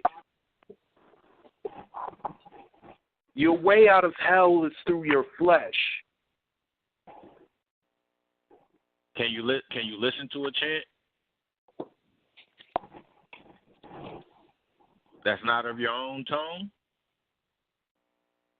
You can listen to a chant that is not of your own tone. I listen to that. There's some I use that joint all the time. It's the Om joint on YouTube. It's Me too, like bro. The extended version. And she's Me like, too. the sister, I like that thing. joint. The sister be like, na na na na. Oh man, I'm telling you, you turn me up every time, bro. Every time. Yeah, that's just tight. I like that. That's my I like favorite that Om joint. chant. That's the only reason why I was asking, bro, because I meditate to that all the time, and I let it play.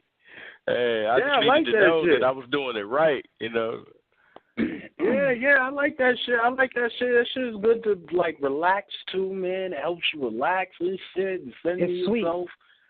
You know what I'm saying? Yeah, but for you to raise your vibrational level. See, listen, when you all right, I'm going to make this statement. We're tethered here. Anyone that is due to vibrate or raise their vibrational level through evolution to the fourth dimension is tethered here for personal reasons. I'll repeat that statement. anyone who has the ability or who has unlocked the ability or is feeling themselves speed up, so to speak, or how they perceive speeding up. You are still here because you're tethered here for personal reasons. Think. When you go, it's only you going. No one else goes with you, just like when you take your last breath on that day of judgment. It's only you leaving. You could be in a room full of people, only you going. They'll still be there in the room with your body, but only you leave. So, just like at the moment, you have the feeling of not wanting to leave the people you love. That is why you are tethered here on the third dimension. And you keep your vibrational level stable here on the third dimension so you don't leave the ones you love. Because they're not going to go with you. Unless their vibrational level is radiating at a point where they can leave themselves, and then you would leave with them. But how many of your loved ones are vibrating at a level where they could leave if you decided to leave? That's why you're tethered here. The mind is only going to push you to not, like, I'm going to say this, I'm not trying to hurt nobody's feelings. There's no disrespect because I'm talking in a general term about human beings and when it comes to information from a God. All right? Even if you hear it and it makes sense, you still won't do it because the people you love ain't on that level. And if you leave here, you'll be leaving them here too. And you don't want to leave them here because you love them. There's too much of that going on.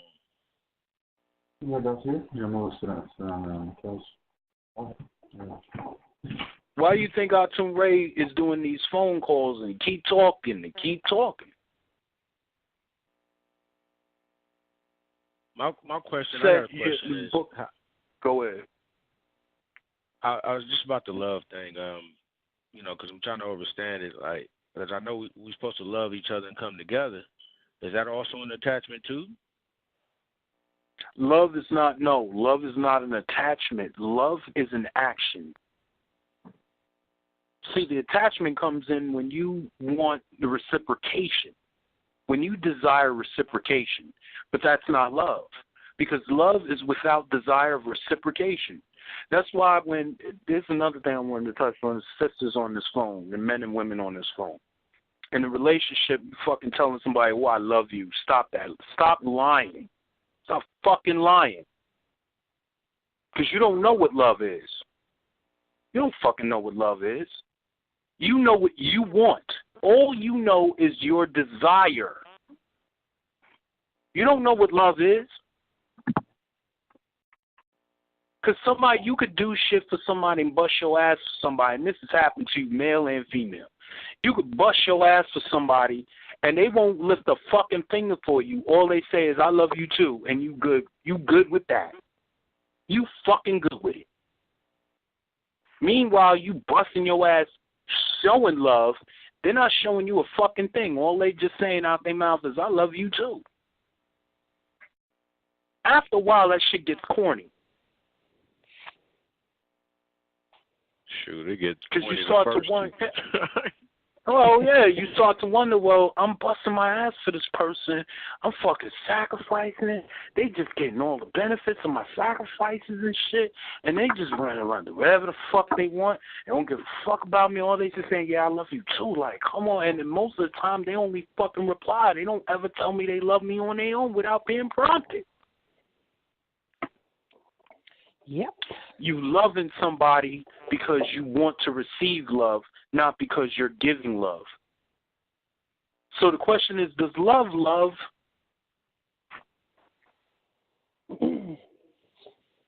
Real love does.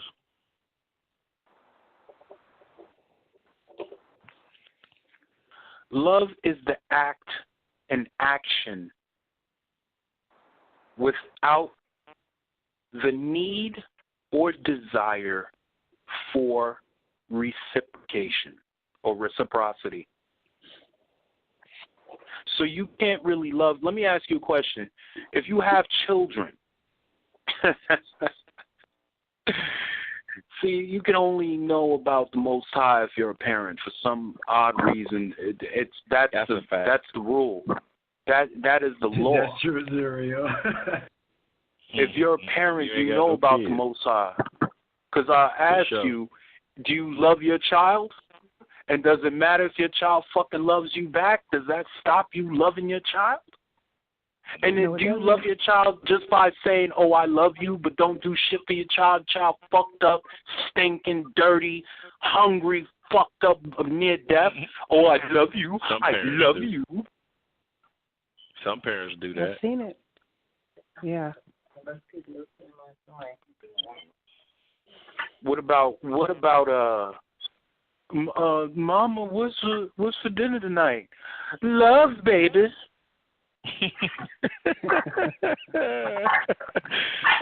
Don't we wish we could eat that? We could eat love. Love, baby. I'm gonna give you these hugs and these 2 kisses, and you go to bed tonight.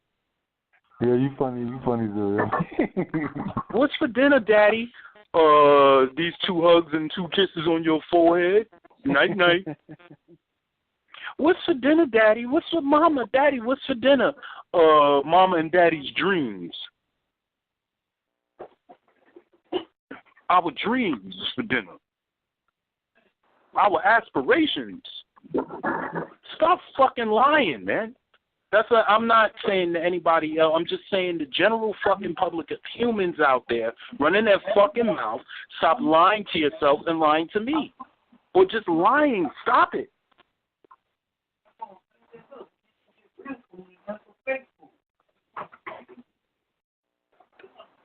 Nobody care about that shit. We gotta take care of these goddamn children. When you was a child, you wanted somebody to fucking feed you and take care of you. You didn't want your mama leaving. You didn't want your daddy leaving. I remember that shit. I didn't want my fucking daddy leave my mama. That's why I don't give a fuck what I go through with my baby moms. I'm not breaking that family up. I don't give a fuck what she do. And that's no beta male shit. That's some apex male shit. And I get down with that information as well. You want to talk about it, we can get it on and popping. Because ain't no alpha male over here. I'm apex.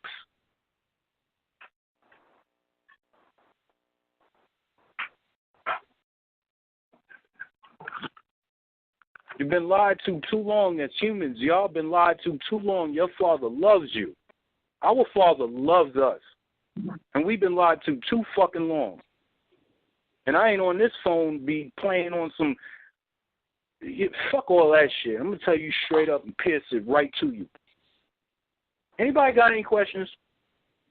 What am I the nigga answering questions? Whatever. Anybody got any questions? Zuriel. Yeah, Zuriel. Could you please say the significance between the C and the K and possibly the Q? And how they coordinating? Yeah, like, the letter C. In reference to what? Wait, well, all right. I need to know the purpose or the reasoning or the purpose for the question.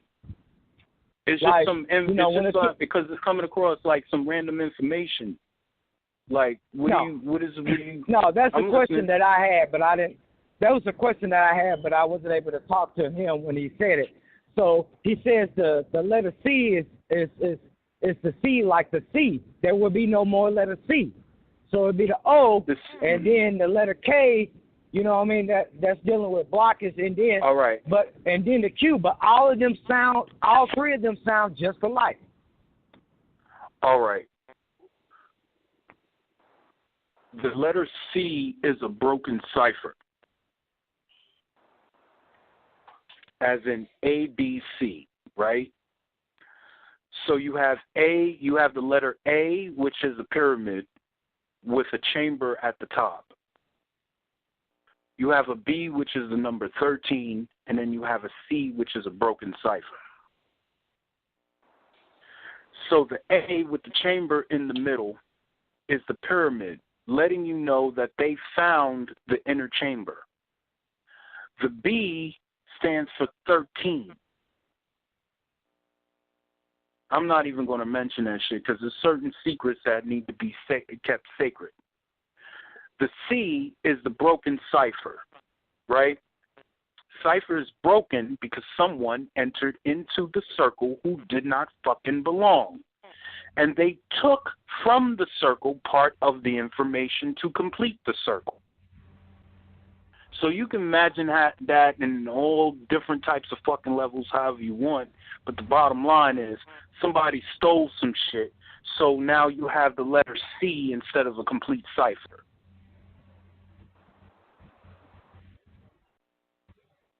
To make it more specific, who stole what?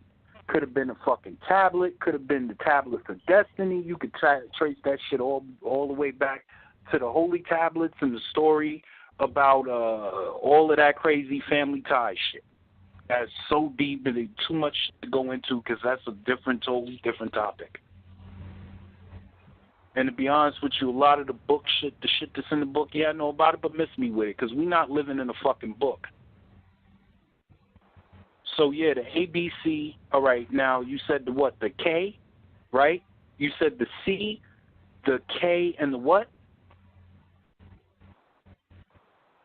The Q. All right, that's the C. The C is the broken cipher. The K is the pyramid. You remember the A? The A is the K. All they did was that in that chamber at the top, they found out where the chamber was. They took the shit out of the chamber, and then they covered it up. So they took the level out the chamber, that level, that bar that goes across at the top of the A, at the apex of the A, and they brought it up, well, at the top of in the midpoint of the A, and they brought it up to the apex. So now you have a K. They just took the bottom out of the fucking thing. They switched around the A. That's all they did. They took the bottom off of the A and brought it up to the fucking top. If I had a chalkboard, I'd show you.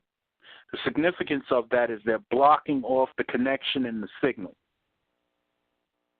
So they took the information, broke the C, broke the cipher, and deciphered what the information, or tried to decipher the information but couldn't, and decided, well, since we can't fucking decipher the information, we'll destroy it. Therefore, blocking their signal and their connection.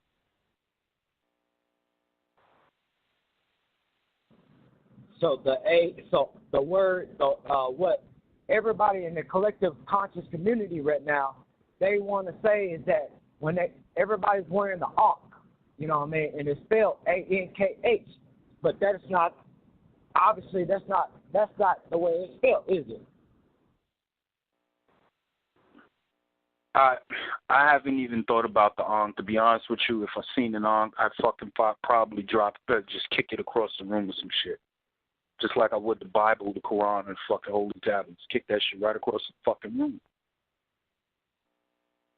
Fuck a symbol in a book, man. I'm so off of that shit. The book, and people looking in the book and in the letters and the symbols to find the meaning to themselves instead of dealing with themselves. Like, I am not in a book. Are you in that book? Because the book is a bunch of words on paper, man. There ain't no flesh in that book. Ain't no spirits in that goddamn book. It's words on paper. The Q represents the spiral going upward. And from the perception, the symbol is a Q. But in reality, if you change the position of the Q, you will see that it is a spiral going from the right, left, spiraling up and out. But from the position of it being, what is that, horizontal? On paper, and it's flat, one-dimensional, you don't see what it actually is because all the symbols are one-dimensional, flat on paper. If you were to see the letters and the symbols in a three-dimensional diagram, you would see the truth of them. That's another thing with the fucking paper and the words on paper. You could write a love letter to somebody and they could tear it up and throw it the fuck away. And you could have put your soul into that shit. Tear it up, fuck out of here, tear it up, throw it away, or show it to their friends and laugh and some shit. Or you could write a love letter, put it in the mailbox. Someone you don't know can come across the mailbox, pull your love letter out, take it home, rewrite your shit, put it back in the mailbox, and the person you love get it and tells them some crazy shit to make that person hate you. And it's the person you love. So the A, the B, the C, and the Q are symbols that have been used by those who created those symbols to fuck with you. And how do they fuck with you? By you using those in the words you speak, and language you speak it. You speak the words, you speak the symbols all the time. It fucks with you. But you have no choice because we only speak English.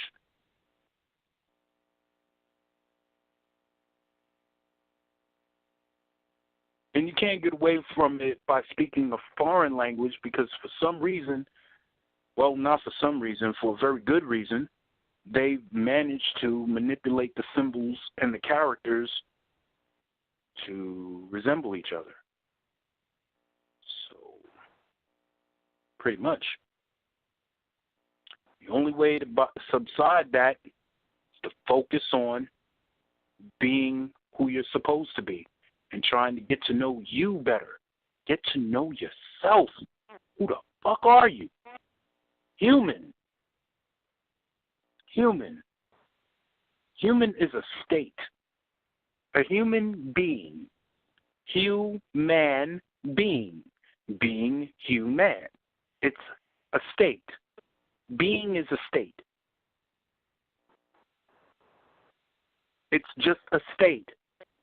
It's not a permanent, or it's not like there's a ceiling on it. It's a base of operations. It's the seed. You have water, you have soil. These three things are separate in and of themselves. Soil, water, seed. These three things, even though they're separate amongst themselves, if you combine these three things, they produce life, a plant. The plant carries seed. That seed then comes from the plant, starting the cycle over again. Human being is a base operation like seed. You're thinking seed, human seed is sperm. There are levels to seed. There are levels to that level of being, which is seed. Seed is just level of being. Because the seed is not dead, the seed is alive. Go ahead. I'm sorry. Listen, everybody. This phone died on me. Believe it or not, I've been unable to get this phone to charge up anymore until just now. I like to say sorry to the entire family, and I'll see to it that that doesn't happen again merely by getting another phone. I'm tired of this phone. Well, we all right. We all right, loved one. No, it's not all right because when things like this occur, I would like to be, as I say, fully prepared to do what it is that what I have to do. And this phone has I felt like throwing it up against the wall. I believe I almost had a conniption fit and a nosebleed at the same time. Well, listen, please don't do that. Please don't. No, please calm down. And we missed you. We missed you while you weren't on the phone. No, don't do that. Don't do that. Don't do that. Don't listen. Okay, family. When you were gone, I'm sorry. missed Listen, you. we missed And you it's too. all right. Listen, We missed you while you were gone, and it's Come all on, let me right. ask you some. Let me ask you some questions while I have this phone halfway working. And it might not stay on even now. I think I got how much? 1%. Well, Terrence had a question. What is the significance of the C, the K, and the Q? Okay, the C, the K, and the Q. The K is their alchemy. First off, a K makes a K sound, just like a C makes a K sound. And the question is, what comes first in the American alphabet? The C, quite naturally. So what did they need to create a K for? Let me explain why. The K. Okay, yeah. Okay, the K, let me just say this. When you look at an upside down letter V, that is a hieroglyphic for a pyramid. And what they wanted to do was to block the 3 pyramids at Gaza. So they took the 3 upside down letter V's and they blocked them and then turned it horizontally, vertically, and then creating the letter K. That's when they came out with the KKK, the Ku Klux Klan. Why 3 Ks? Because there's 3 pyramids at Gaza. And again, you're looking at the hieroglyphic of a pyramid when you take the upside down letter B and write it to a piece of paper. Now, so if they wanted to block the pyramid, it's sort of like the same alchemy they used in creating the letter J. You follow me?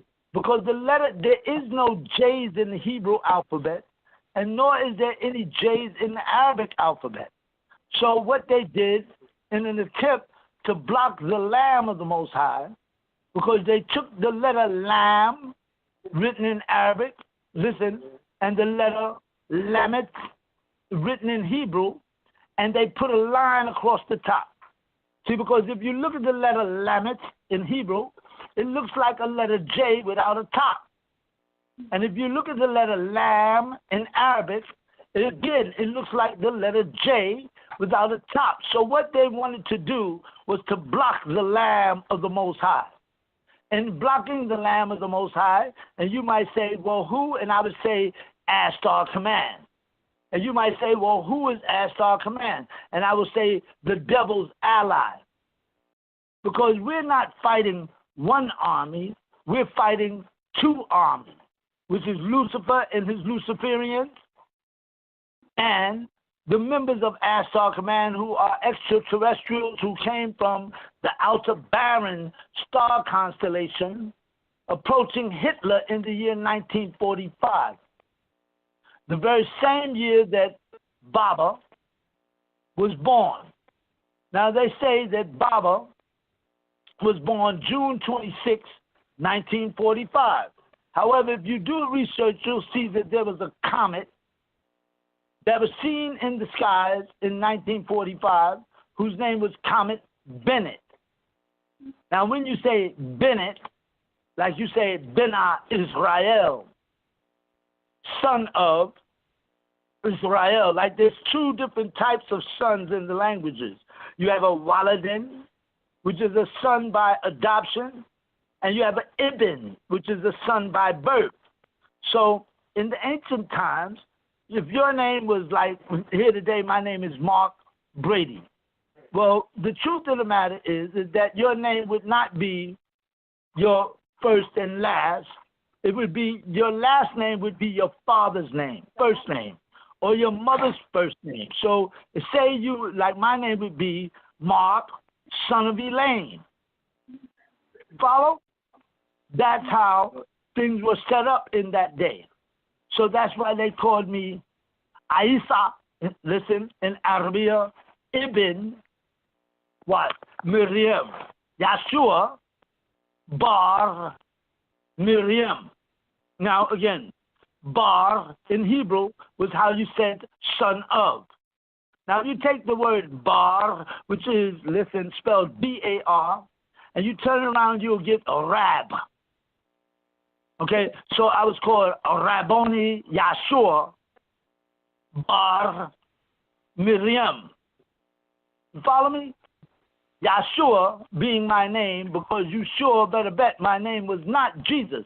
But you can call me Jane, you can call me Jack, you can call me J. Jonah Johnson. I wouldn't care what name you call me, just so long as my people get what they need.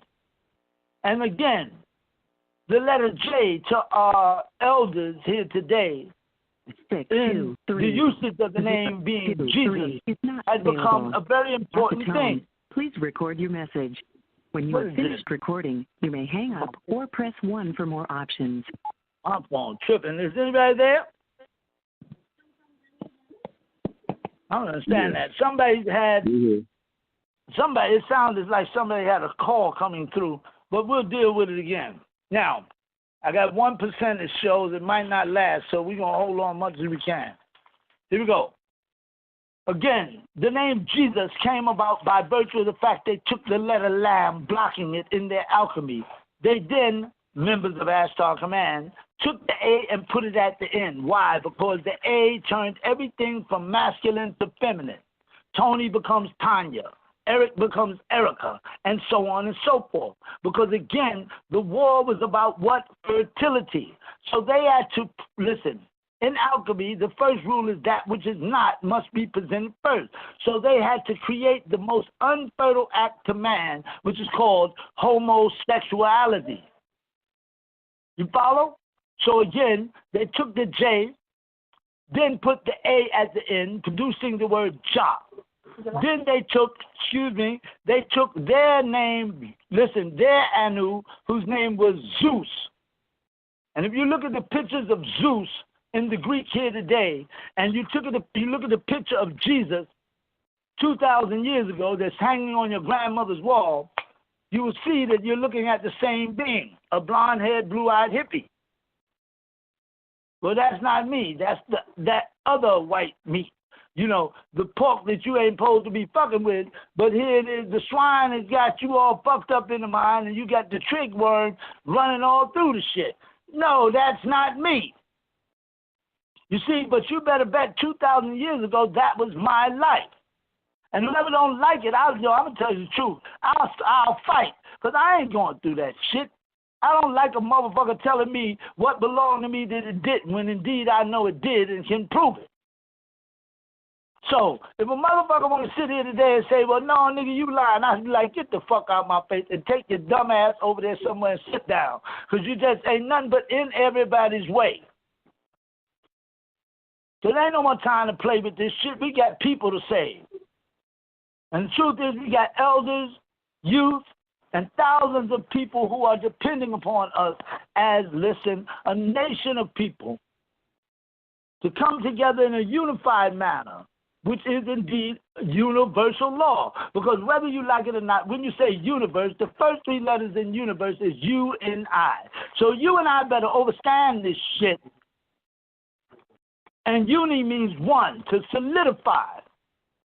So whether you like it or not, we all better come together, else we all gonna get gone real quick.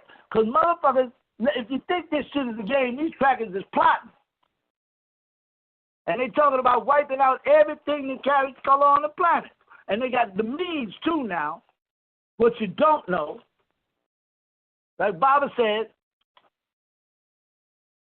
many people are going to start dying. And I bet you, each and every one of you as Nubians who may be hearing my voice, know people within your universe who has died here lately.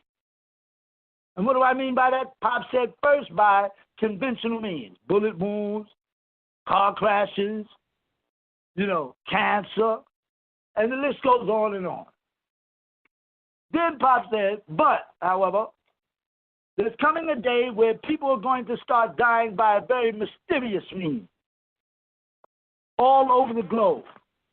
And what's going to happen is that when these people start dying by this mysterious means, this entire planet and everybody on it is going to be running around trying to find a means by which to save themselves. See, amongst Nubians, when people die in our family, it doesn't become personal until it strikes in your home amongst Nubians, when it's your brother. You take that shit personal. Fuck that. My brother's dead, damn it. And you get mad and want to fight. And if anybody say anything, yo, you niggas is some real indignant motherfuckers, and you know we are. If you want to see how we act, all you got to do is look at the Klingons on Star Trek. And it's the truth. Motherfucker, if you don't die with a weapon in your hand, you be mad as a motherfucker. Yeah, you do. Why? Because this shows you didn't even fight for life.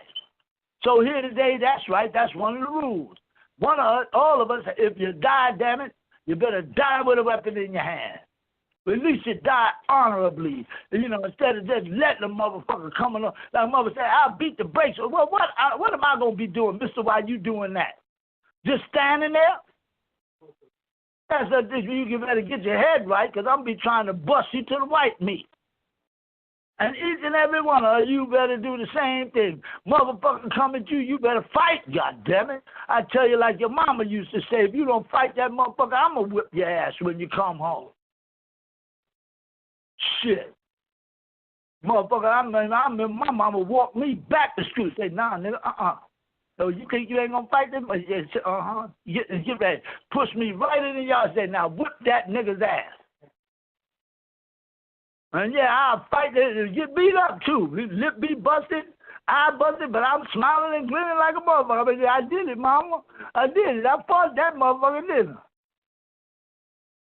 I? Each and every one of us got that in our blood. It's who we are. We're fighters. We're warriors. You ain't going to come take no Nubian's life without a fight. Because let me tell you something, I don't give a fuck about the cracker dogs and what the fuck they planning with us.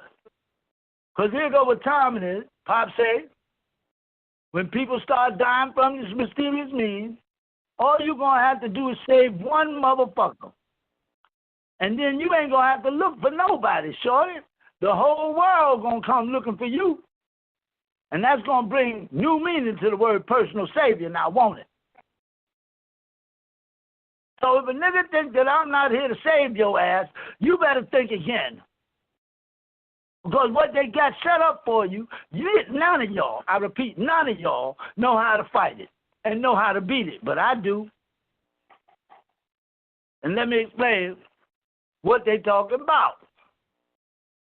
Well, when they found out that we had a substance that would speed up the vibrational frequency, thereby unlocking the genetic code, thereby restoring memory of all you all's past lives, because Negroes and Niglets, if you were there then, damn it, you're here now. That's why you're here on this phone, and you know it. And whether you like it or not, like pieces of steel to a magnet, all you colorful motherfuckers, is going to come running right here to me. You think you ain't when you is? You better get your heads right, damn it. Because this is war. Crackers is trying to kill us. Lock us all up. Put us in the penitentiary so that they can have your broad. It's about fertility. They know that our women are the most fertile on the planet. But look how it used to be. You go to the bus stop, you see a Nubian woman. She got one baby in the stroller, one baby holding the baby. She holding the baby herself. And you got babies going 90 going north all around her, right? You don't see that shit no more.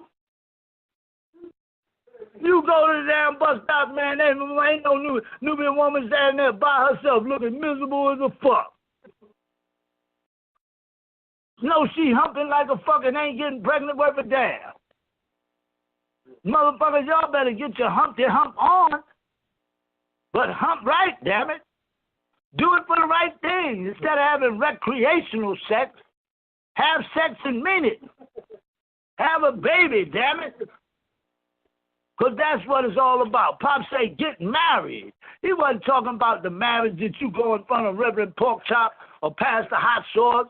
You see, to get married, because most of them marriages are sitting around commitments and vows that Nubian people break fast as they make. I do. As soon as you say you do, nigga, you know you didn't. You're a damn liar. Because every one of y'all, fast y'all make them commitments and vows, fast as your woman's head turn, nigga, you humping something, and she humping something too. Lying your ass off. And the truth is, everybody on this planet, be you male or female, if you knew, baby, every woman thinking her husband humping something of abroad. And every man thinks his broad is humping some other nigga. Now tell the truth and shame the devil. See, it done got to the point where there ain't no rules to the shit no more. Everybody humping everybody. Motherfuckers don't give a fuck no more. That's what's going on. That they humping because they want that nut. I'm saying let's talk about ain't that what they doing? Truth and shame the devil. Well, ain't that what they doing? They humping to get a nut. Sometimes you feel like a nut. Sometimes you don't. Sometimes you don't. Motherfucker don't want to just have sex. You have no baby no more. We doing this shit because we like the way it feels, damn it. That's what's going on. But feelings are feelings. Nothing more than feelings is what you're working with. You better get your emotions together. Because emotion is energy put in motion. It's the part of you that causes the hand to slap, the fist to punch, and for you to go like damn fools, like fighting each other like cats and dogs. I don't care. Brother could be 21, sister could be 18, and they say they love each other. I love you, baby. I love you too, Daddy. And next thing you know, shoot, what happens 90 days in?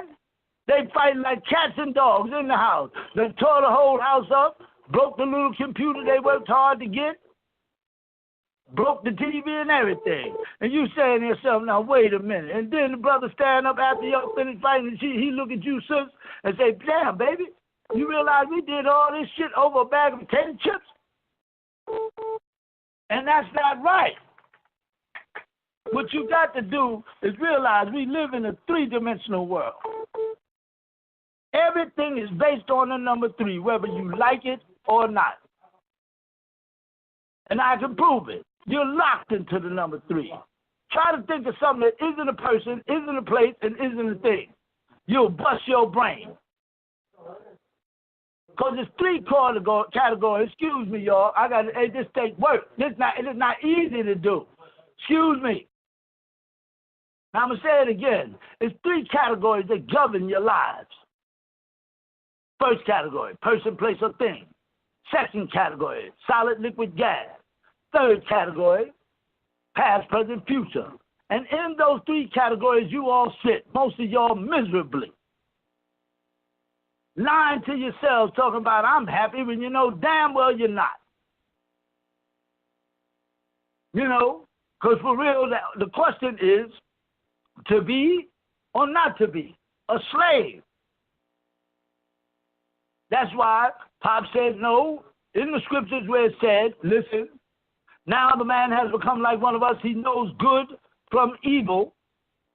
In the Hebrew, the original Hebrew manuscript of the book of Genesis, it didn't say that. It says now the man has become like one of us. He knows Tob, which is spelled T-O-B-E. That's how the word in Hebrew is in the Hebrew book is written, T-O-B-E, which spells in English to be. And that meant agreeable. And disagreeable was pronounced Ra, which is spelled R-A-H, not R-A, R-A-H. So if you are agreeing with one another, you have to admit, sister, be you sister or brother, the question is to be or not to be a slave. Because again, either you're going to slave for me or you're going to slave for somebody. Y'all going to slave for one another, but somebody going to be doing somebody slavery around this motherfucker. You think you ain't? Because when you say, baby, go in the kitchen and get me a sandwich, what the hell you think you turning her into? And if she agrees, that's to be or not to be a slave, she'll get you a sandwich and bring your ass one back. But the truth is, every one of us know damn well it's a fact that you have to work hard to make something manifest that's good. Because nothing good comes what? Easy.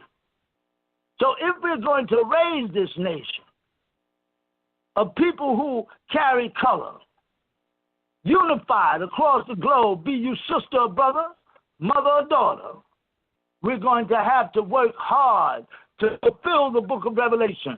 Because the book of Revelation ain't going to fulfill itself. You got to get up and fulfill it.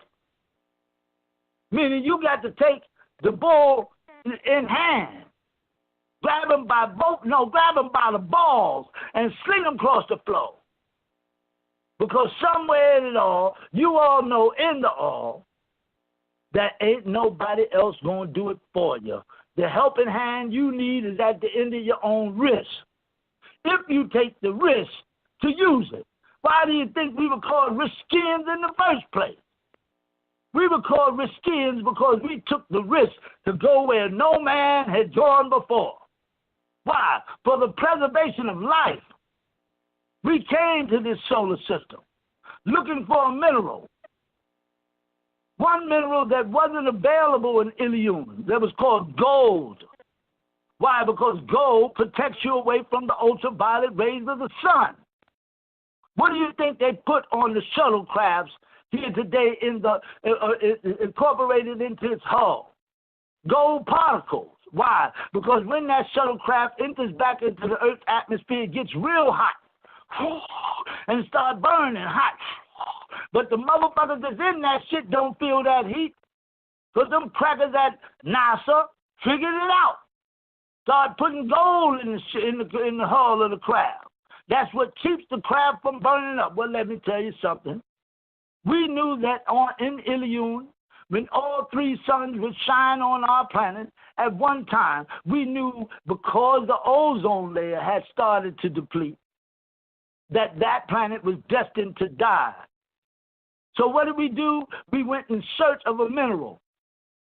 Coming to this solar system, listen, in a ship called Nibiru.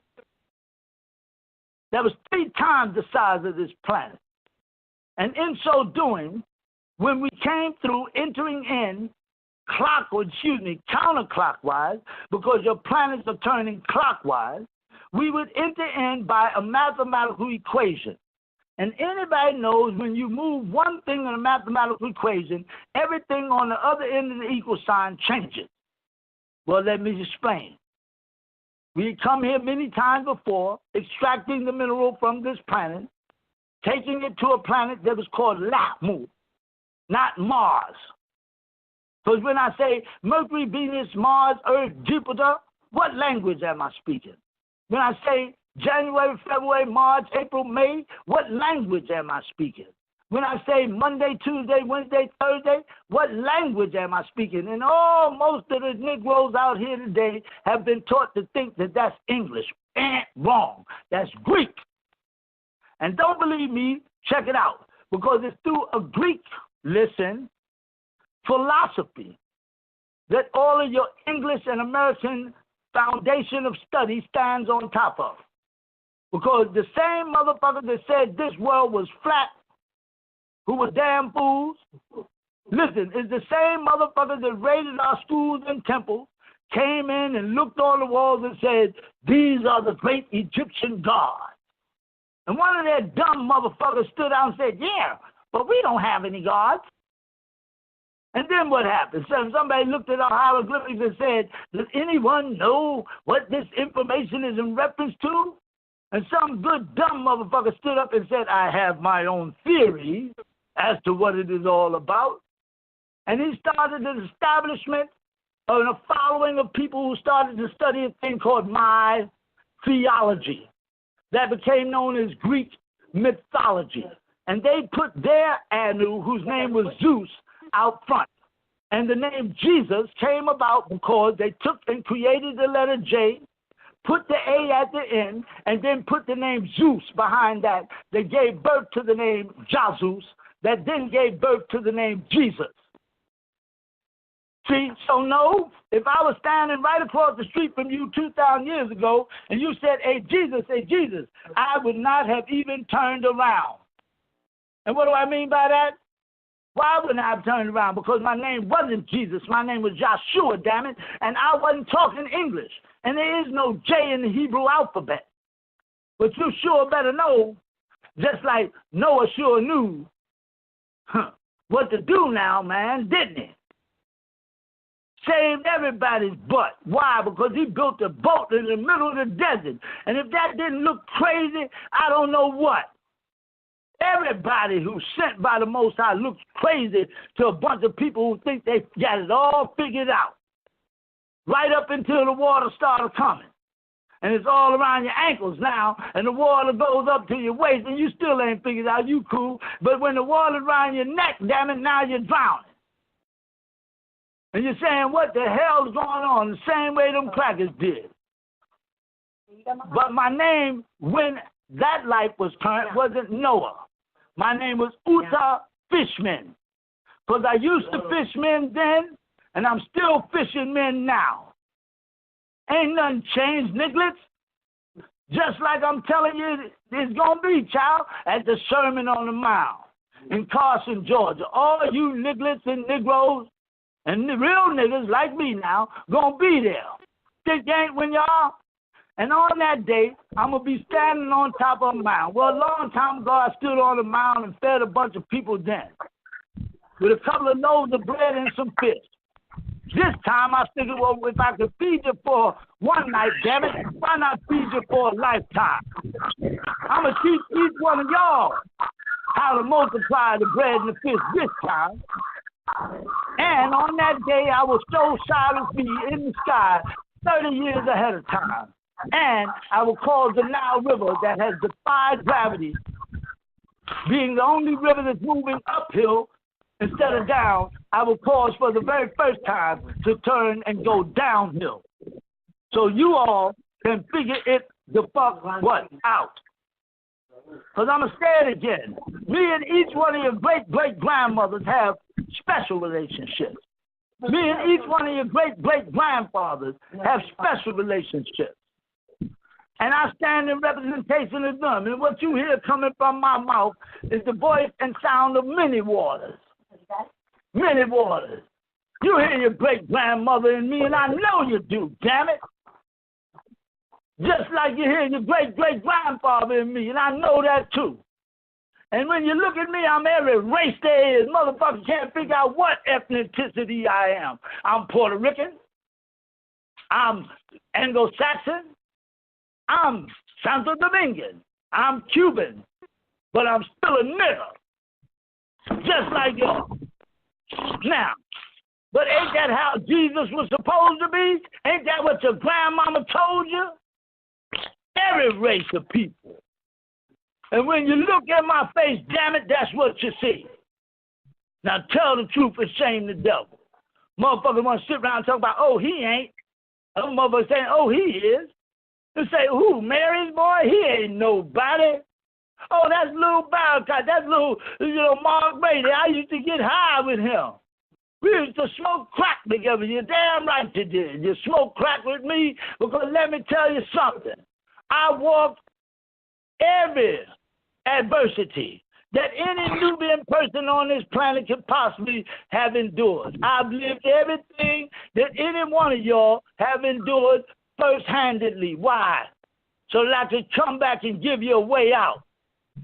Because other than that, you would have been getting second-handed information. Only thing I ain't done is ever stuck in my life is ever stuck a needle in my arm and never will. I don't like needles at the doctor, damn it. But I sat with that child, and I lived it vicariously as Joseph. Listen now, was in the midst now. I'm talking about for real heroin addict. I watched her kicking, damn it. I watched many of my brothers here today on that shit, and let me tell you, when they get sick, I can't stand it. I tell you, here, take the $20, hurry up and get your bag. Because it has to be a mercy for people who have found their way into that. And any of you judgmental monkeys out there want to judge them people who done something like that can kiss my ass. Because you got to love them too, because they want ours, damn it. If they black and carry color, they want ours. And I got love in my heart for each and every. I feel sorry for each and every one of them who done found their way there, because now you got to find your way out. And there was only one way in, damn it, and that means there's only one way out. The same way you came in. Now, anybody got any questions? Come on, give me some more, because I ain't got too much left in me. I'm tired.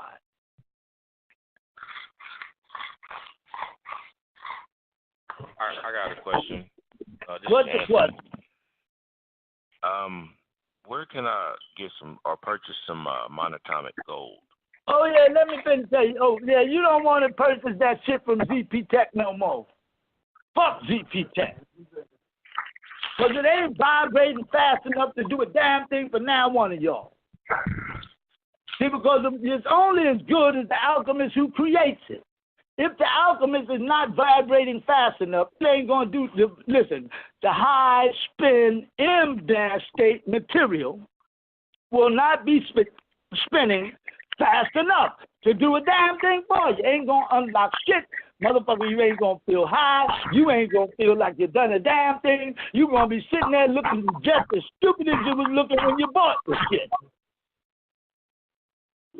$200-something, whatever the motherfuckers are charging, and Ascension Alchemy and all that shit on the net, them motherfuckers is robbing y'all. Let me explain what I mean. Listen, monoatomics that's going to do its thing for y'all these days is the monoatomics that I will bring to you. Meaning I'm going to create the monoatomics to give it to you, and that'll be the shit you need. Now let me explain what I'm talking about. Monatomic is called white powder gold for one reason.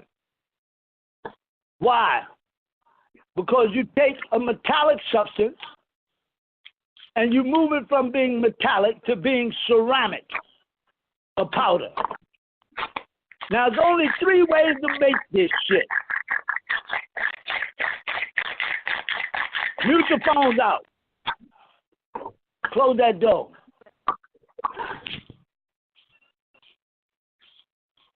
There's 3 ways to create the shit. A wet method, and a fire method. No, it's wet method, dry method, and a fire method. We will use the fire method. Now let me explain. What I have to do is I have to take and build a platform and cut what appears to be a circle in that wood, and up underneath that platform, I will put fire. On top of it, we have to take a canister that is made of the same type of metal that you make frying pans out of. That when it's burned, it don't give off no type of chemical to kill your ass. Any type of frying pan or pot is made of a metal that when you put it to the fire, it's not releasing no chemical to fuck you up. How do you know? Because you eating your food out of it, damn it. Well, we got to get that same type of metal. Listen now. We get the metal, same type. We create a canister. On top of it, we take and we put what they call a funnel. Then we get a tube, put the tube on top of that tube. That tube will be like in a coil light. You know how they made white lightning back in the day. You take that tube, you put it on top of the funnel, and you run the shit like this here over into another funnel that's sitting on top of yet another canister that's sitting on top of yet another pedestal. But the second pedestal to the right, it don't have no fire under it. Now, we put fire under the one on the left, put all the gold up in there, and I ain't talking about the bullshit gold. You niggas better send every bit of your gold. Because let me tell you, that's the only thing going to save you niggas' lives. Because when them crackers found out that we had a substance to speed up the vibrational frequency, they sent their scientists far and wide. and say, well, I want to know if they can speed up the vibrational frequency. Can we make it go slow?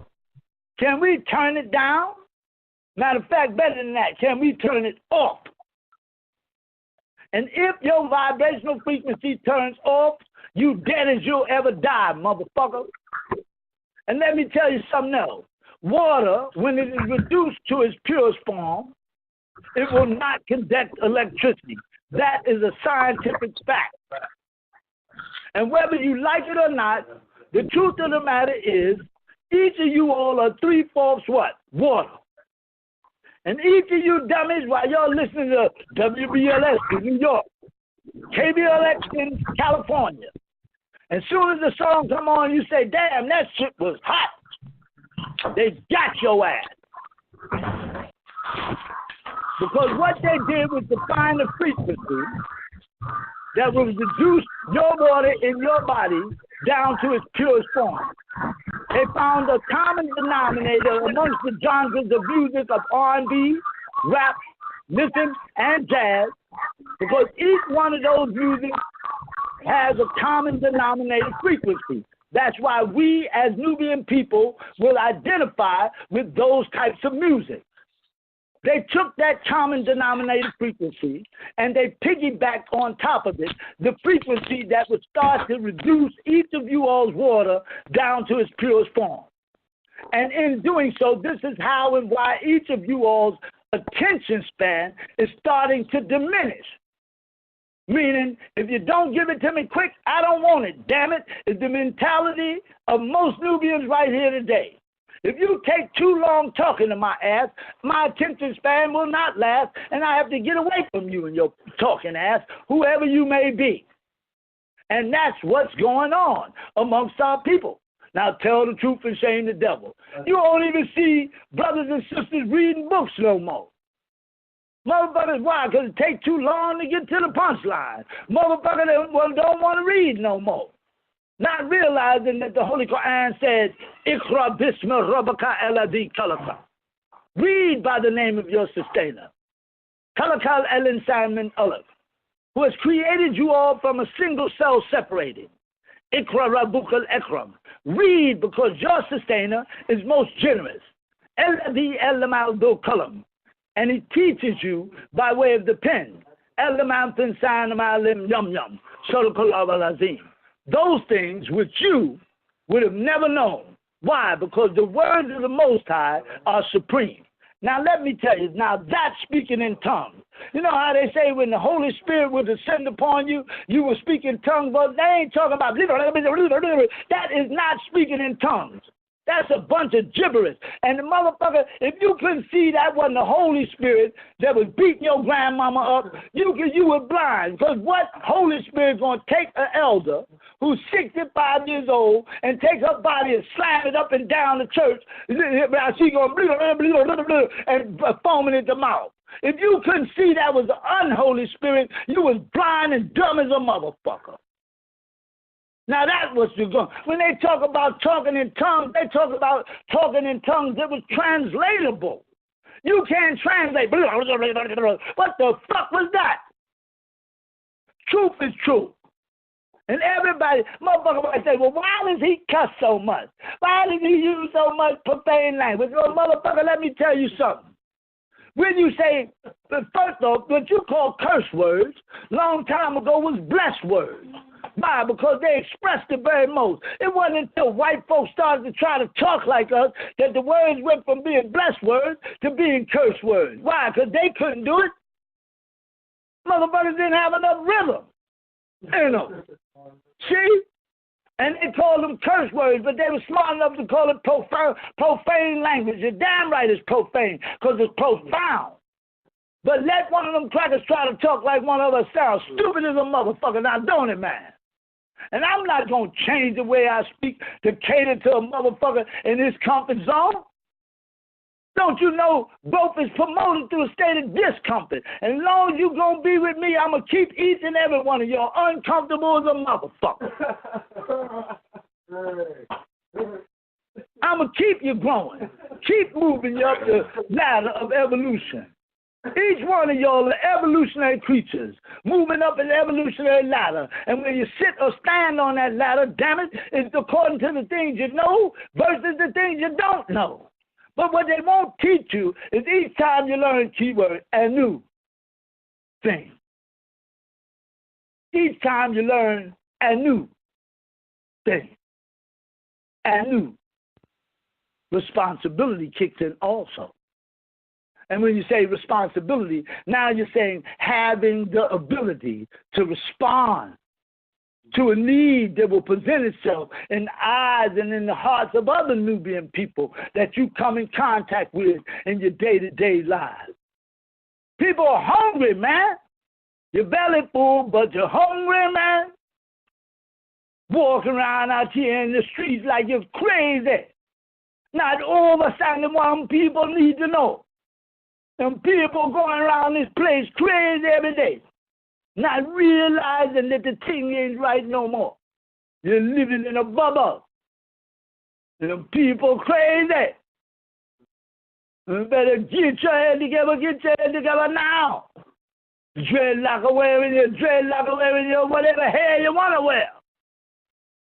Ain't gonna pull you out, cow. Unless you get some good sense and get a can of get right now. Don't cost much. Just a penny 98 at any store. Better get a can of get right or you all about to get a can of get gone, damn it. Because these crackers got a special wonton soup set up for your ass. They want every one of you motherfuckers dead. Don't fool yourself.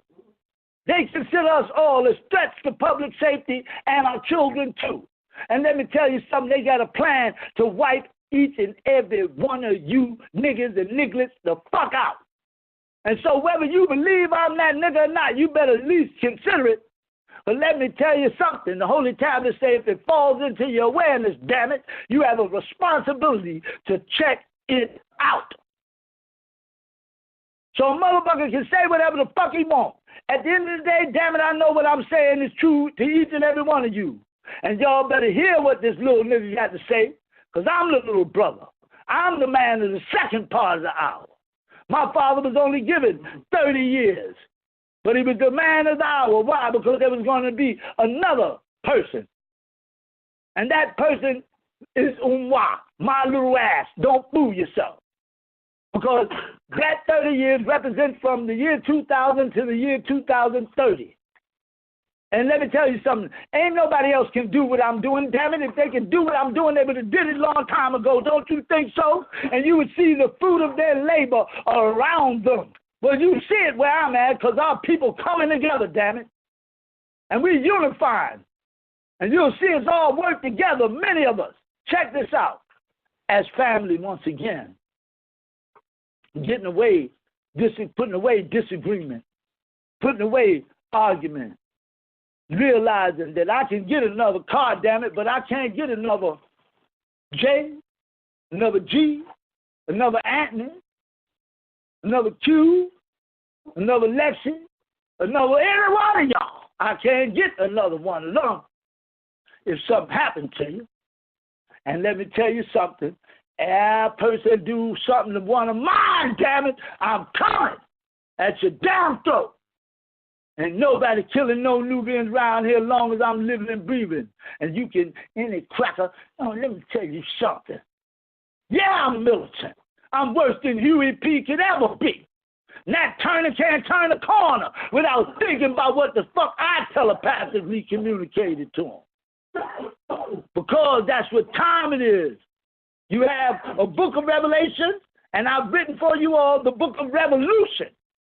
Look it up. Look up the word. I'm not here to wait on long-awaited change. I'm here to force it into place. And ain't you tired? Ain't you tired of seeing your children suffer? Ain't you tired of suffering in your own home with your husband or your wife?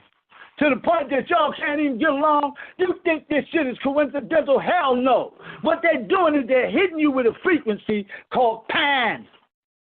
Pan. The top secret shit that these crackers invented. Listen now, going up from computer terminal into the satellite dish, right down into each of you all's homes and mine. Let me explain what happened. Somewhere around the early 19th century, there was a mountain in Africa that didn't even have a name. And let me tell you something, they will tell you today that the chimpanzee is the closest primate to a human being, meaning it has the closest brain matter. Ain't wrong. But you'll see a movie called Every Which Way But Loose with Clint Eastwood. He got that big-ass orangutan walking around with his ass, and that motherfucker's smart as all outdoors. Now, what they don't want you to know is that orangutans and baboons are the closest primates to human beings, meaning those two animals are smart as them. They will make Cheetah on Tarzan look like a chump. And I'm telling you what I know, meaning orangutans and baboons are far smarter than chimpanzees could ever be. Now listen here and listen and learn. In the year 1901, somewhere there all around, there was an event that took place in Kenya, Africa, where there was a mountain that had not earned its name. What happened is the mountain became volcanic, but it didn't erupt. It did what you call vented, where it spewed out not hot molten lava, but volcanic ash about 100 feet up into the sky. And on that hill or that mountain existed a community of baboons called mandrills.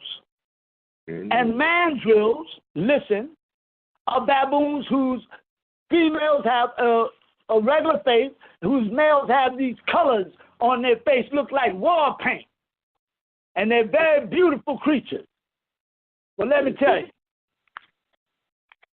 Anyway, what happened is the volcano then erupted or vented, and the entire community of baboons came running down out off the side of that mountain and killed every living human being in the valley below, where the scientific community was stumped as to what caused it. And they went far and wide trying to figure it out. Then finally they figured it out. They found out that when the titanium plates in the earth had shifted, it released a sound like a dog whistle that you can't hear with the naked ear, but the baboons heard full well. And them motherfuckers came running down off the side of that mountain and killed every living human being in the valley below. And they named the sound. They called it a jar, which is spelled J-A-R. And if you look in any dictionary today, you will see there's two words spelled identically the same. J-A-R, which is in reference to a container that you put jelly in. And J-A-R, which is in reference to a sound that attacks the human nervous system. And that sound they called a jar, and then the mountain earned its name. They call it Kilimanjaro. Kilimanjaro. So what they were saying is they found a sound that will cause men to kill each other, called it jar, and then they put the secret behind it, which is the O, that you better let her know and him know is not a letter. It's a symbol called a cipher. Because anytime you see it, that means a secret is present. How? Because in order for a secret to be unlocked, revealed, or let loose in any way, it must be deciphered here today. And that's my job. That's what I'm doing right now. And if you know a nigga who can do it better, I'll be the first to shut the fuck up and follow him. Because I know that shit is well put together. Because it's not coming from me, it's coming through me in order to save you Negroes and nigglets and all you niggas out there. Now, what I am going to say is the sound, a jar, they started to twinkle with. You be at the party and the beat be going boom, to pat, boom, boom, boom, pat, boom, boom, boom, to pat, and all of a sudden the break comes, pat, pat, pat, pat, pat, pat, and then all of a sudden the fight breaks out and the whole party turn the fuck out. And you saying, damn, what happened? What happened? Well, I tell you what happened. That jar just hit you upside on your head. Oops, upside the head. And all you motherfuckers were trying to kill each other dead. While you heard, I want to rock right now. I'm Garveys, I'm here to get down. And the crack era was thrown into its highest glory. You were hearing songs like rock, rock, the planet rock, don't stop. Don't tell me, nigga, because I was there right with you, though you didn't know. The beat be going boom, to pat, boom, boom, boom, boom, pat. And everybody jamming, right? All of a sudden the break comes, pat, pat, pat, pat, and then the fight. Well, let me tell you. If you take any one of them old songs and you put it on what is called a cakewalk, a cakewalk is a machine that you can see the music. And everybody want to wonder why you used to take your hand and do like this. You be doing like this going in the car. Look at it, Annie. Doing like this here. You know, I'm motherfucker, woo, woo. And then you do your little hand up and down because that's what the music looked like, nigga. Right. A wave. Going up and down, up and down, up and down. You got your hand doing it now.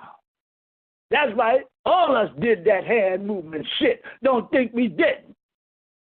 Now what?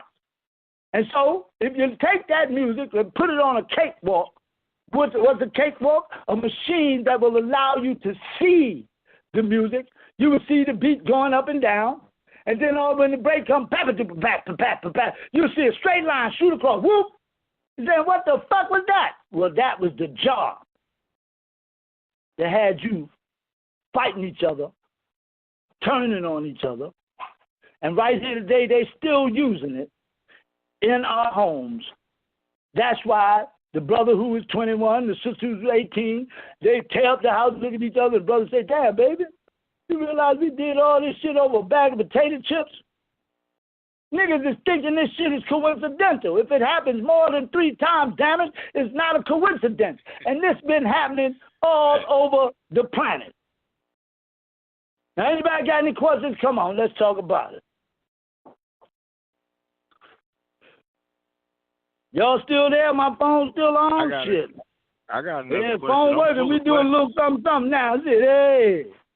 I hate that. Phone holding on by the grace of God. Come on. This is Anthony again. I was going to ask you another question, if that's all right with everybody. It's all right with me. All right. I hope it's all right with the rest of the family. Come on. Yeah, ain't nobody saying that, so I figure I ask. I guess it's all right. Yeah, niggas is quiet as fuck now, ain't you, man? Yeah. Come on, what you talking about? I'm gonna ask.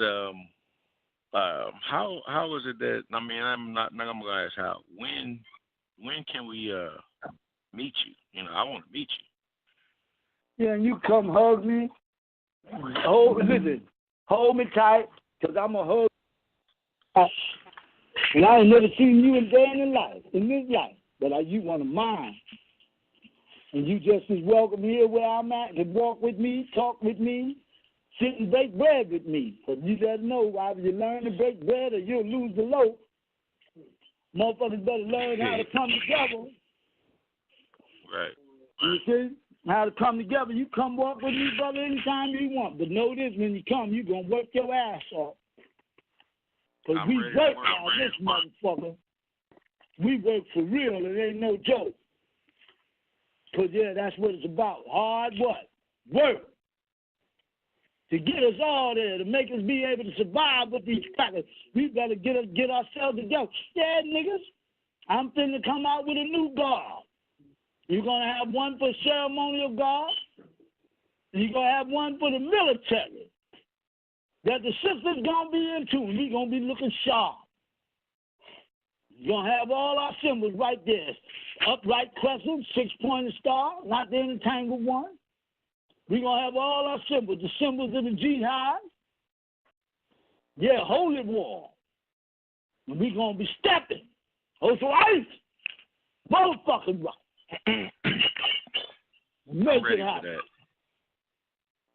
So I need somebody that can draw, because not only do I have to create the gobs, I need somebody else to help me create the characters of an entire new language called the Shaddah Da language, which will be exclusive to black people, that only black people will know. The Shaddah Da language, because we're going to go to the Native American League of Indians, and we're going to declare ourselves a new Native American tribe called the Shaddah Da tribe, laying claim that we are direct descendants of the Shoshone, which were black Indians. And they're going to have to see us as real and give us a registry number where we make the claim on our own land. Listen, and we present our own language and present our own flag and our own constitution, which is work I still have to do up ahead of us. Now, I will rewrite the Code of Hammurabi, which was the first laws that governed us. And Hammurabi was my father in yet another life. Go and read the Code of Hammurabi. The thief got caught, he got his crown cut off for doing something that he ain't had no business in front of the whole family. Hammurabi was decent human being, justified. Read the Code of Hammurabi because I'm going to rewrite it. Those will be the laws that govern our family. And Nubians ain't going to be taking it no more. Anybody that can't see that I'm the leader of the new Black Panther Party is a dog fool. Because Black Panthers, we ain't no pussies. We raw. We ain't no meow. You motherfucker raw. Not no meow. No faggots amongst us. You want to be a homosexual, get your homosexual ass over there, because you ain't nothing but in the way. You got your head fucked up. Take the wig off your goddamn ass and stop switching it, walking like a woman, and get your motherfucking head right, fool. But if you got that in you so fucked up, and you put your whole tribe over there to fuck away from us. You fucked us all up real good with that shit. But ain't no baby, you can catch, ain't no babies coming out of that. Now tell the truth. The sisters can rub cooties all day. Ain't no babies coming out of that. You motherfuckers better get it right and go back to basics. Stop fucking like you got good sense and fuck to have some babies. That's the real marriage that you can't get divorced from. What you gonna say? I'm gonna take the right arm. The sister gonna say, well, I'll take the left one. That's the marriage of the flesh. Fuck the marriage of commitments and vows where you say I do, because your last name ain't Doe or Do. Your last name Ray or T. So, I do. Because Commando, their last name is Do or Do. Astar Command. Blonde-haired, blue-eyed beings from out the barren star constellation who are barren, meaning they can't procreate. This is why the war has been fought over fertility, because what they're doing is stealing your fertility. We used to watch Soul Train on Saturday, American Bandstand, come on, we laughing our asses off, because them white folks just could not seem to get their bodies to go to the motherfucking beat. And what you was looking at is how they fucking. You can't make no baby if you ain't got no rhythm. And let me explain something. Here it is. What the problem was is that somewhere in it all, you turn around and the women who were suffering from no ass at all, white women, all of a sudden baby got back. And you saying, wait a minute, how in the world did this white child, man, look at her butt. She got a butt like a sister. I'll tell you how. Because each of you dumb motherfuckers on Easter Sunday, what the hell? We go out there not even realizing that Easter is another way of saying Astar. Listen now, Easter, Astar, same thing. The E and the A is interchangeable in the ancient language. And why the bunny rabbit at Easter? Because bunny rabbits don't lay eggs, damn it. And what does a bunny rabbit got to do with the resurrection of a Messiah? Now one of y'all knew what I'm about to tell you until I told you almost 4 or 5 years ago. Why is the bunny rabbit at Easter? The only way I'm able to tell you is because I'm an alchemist. I know the science of alchemy. The first rule in the science of alchemy is that which is not must be presented first, in order for that which is to exist and be legitimized. The second rule is Anything that stands in representation of a thing is indeed a thing. The third rule is the smallest things carry the most power. Now look, the bunny rabbit stood in representation of our fertility because bunny rabbits are extremely fertile. They have babies real quick. Now watch. Then why the egg? And why does the egg have to be colored? Because those white folks were saying we are not. That which is not has to be presented first. So they put the colored egg out there, and every time a person of color found a colored egg, that's when your fertility was transferring from our etheric net over into theirs. What you are thinking clouds are in your sky is not clouds. Those are etheric nets of living etheric beings who can form and shape their bodies into figurines and expose themselves to whomever they so see fit. If you see all white clouds in your sky, that is Ashtar Command's army. If you see black clouds or clouds with color, that's our family. That's why when it rains, listen now, the sky gets real dark. And let me tell you something. When you see lightning, you're supposed to hear what? Thunder. But here today, you'll see the sky light up and won't hear shit. That's because there's a war going on up there between our family and theirs. The Hell's Angels, the Most High. Where's the Most Michael's army. You hear that room over here on the West Coast, room. You don't see that shit on the East Coast now, do you, man? Because them motherfuckers know where to come and where not to. They know that the army of Michael himself is on the East Coast, and that Michael is my father. And let me say something. God in the flesh. And don't tell me God can't come down and walk around amongst you, because he did it at, listen, when he was, what was it? The Tower of Babel. Walked amongst you. God walked amongst you in the flesh. So don't tell me God can't walk amongst you in the flesh here today. That's my father. He's being held in Florence, Colorado, Supermax Federal Penitentiary. You don't go to Florence, Colorado, Supermax unless the American government is in fear of your influence. Here, influence, same thing. And then my father comes in contact with no living human being. They feed him his food on a robot, damn it, because they're in fear that anybody he can talk to, he'll convert. And he will. Be scared. Be very scared. Because y'all done fucked up. And my father's going to take that sword and cut the belly of that beast wide open. When he come home, clothed in the clouds now, because he got this grand entrance that he's setting up for y'all. Don't freak out. Because we've been telling you motherfuckers about this shit for a long time. And yeah, and I and my father is one. Anybody who think they ain't, you better get somewhere, because this shit.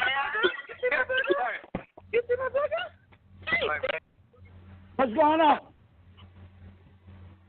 Now, come on, anybody got any more questions? Because we're going to rock and roll and call it a day.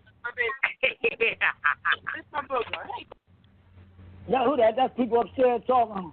That sound like Q's rappers. Now, come on now. Anybody got any more questions? Hey, Adney, brother Ad. Yeah. Not you. That's that one. We got one over there, too. That's the other Ad. That's your brother. Ad, meet Ad. Ad, meet Ad. Hey, how you doing, brother? Say hi to your brother. So to say that's Ad, meet Ad. How you doing, Brother Anthony? Yeah, that's right. Let me say, my father said, study the ants. Because they well put together, they get things done. That's right. My father studied the ants, and I was told to study the bees.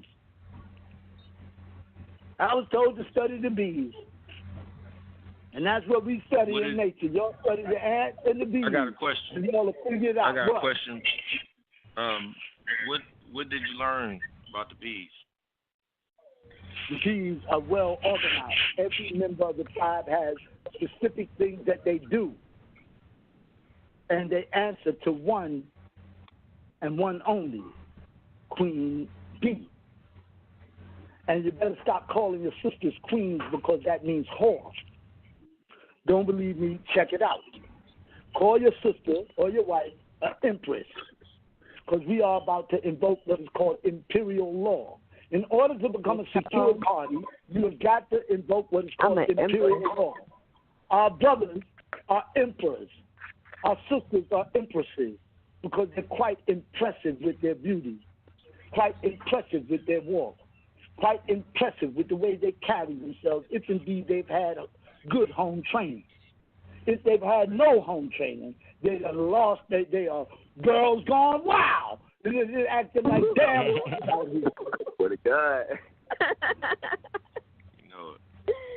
And that's the damn thing, because we got to get our sisters together, brother. You can't walk around talking about she ain't got no hair. I can see what's on her brain. Nigga, what the hell wrong with you? You better learn how to praise that sister. And that sister better learn how to praise you. That's a and fact. You all better stop fucking around out here, because let me tell you all something. Brothers, I want you to start doing things in the home so that the sisters have something good to say about you. And sisters, stop talking about your man like he ain't shit. Because all you're doing is tearing each other down. Raise up your man, woman. That's your God. And you better know that he's there to help you. Mm-hmm. Now, anybody who got a problem with that, speak now, forever hold your peace. Negroes, niggas, the world.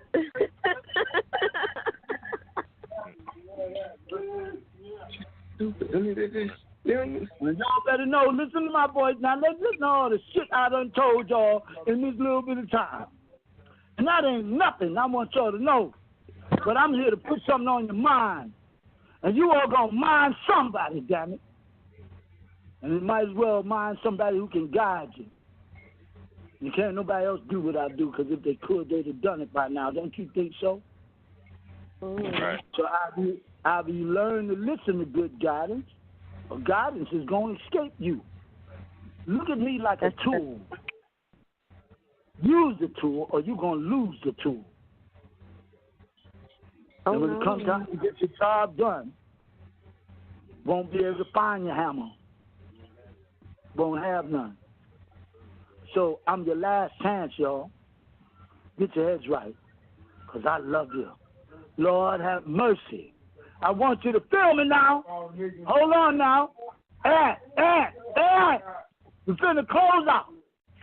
I want all of y'all to know, Lord, have mercy. I love you. I love you so. I love you for real. Now group hug, damn it. Group hug. Motherfucker, right. Now that's the end of this one. Until the next one comes. I hope I done said something to change your life. Hope I done put something on your mind. Because you all are on my mind all the time. You're all that matters to me. All that matters most importantly is my people. And don't you forget, I love you. I love you for real. Now, anybody got some more questions before I go? What does Shaddah mean? Shaddah Da means peace and love. Yeah. Shah means peace, and Dada means love. Shaddah Da means peace and love. That's what you're saying. Shaddah Da. I want everybody saying it, black folks saying it. Shaddah Da, fam. Shaddah Da. That means peace and what? Love. Shaddah Da. What does that mean, peace and love? Shaddah Da. What say? Hold on. What say, Bob? What say? How do you say it? Some the brother, you were saying something a minute ago. What does what mean? Come on now, I'm right here with you. What does the love word, like what culture does that come from? Dada. First of all, when you say culture, understand this. This is a new culture that we are developing. A new language. Everything has got to be made anew. Why? Because there will be a new heaven and a new earth. Ain't that what it said to you? And the opposite word I'm using is Anu, which means the Most High God. The name Anu got translated out of cuneiform into Hebrew to be pronounced Eli, and then out of Hebrew into Arabic to be pronounced Ali. And I don't give a damn what nobody say. The word Ali means the Most High. And if you got a Most High, that means you got a Most Low. And if you got the most low, you got the most middle. So where they get this one God shit from, I don't know. And then they tell you that Jesus would come back to straighten it all out. Well, listen, this was coming out my mouth. Okay.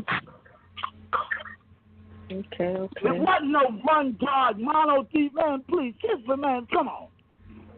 The Most High means that there's the most low. And do you Christian, Muslim, or Jew, every one of them say the Most High. But ain't not one of them took the time to say, what does the word Amen mean? Motherfuckers say Amen at the end of their prayer and don't even know what the damn word means. Amen comes from the deity Amen-Ra. Means this is something that you can place your trust in. And that was in reference to the sun. But be you Christian, Muslim, or Jew, at the end of your prayer, Muslims say, Amen. Some make it sound, Amen, yada, yada, mean. What the fuck? And don't even know what they're talking about.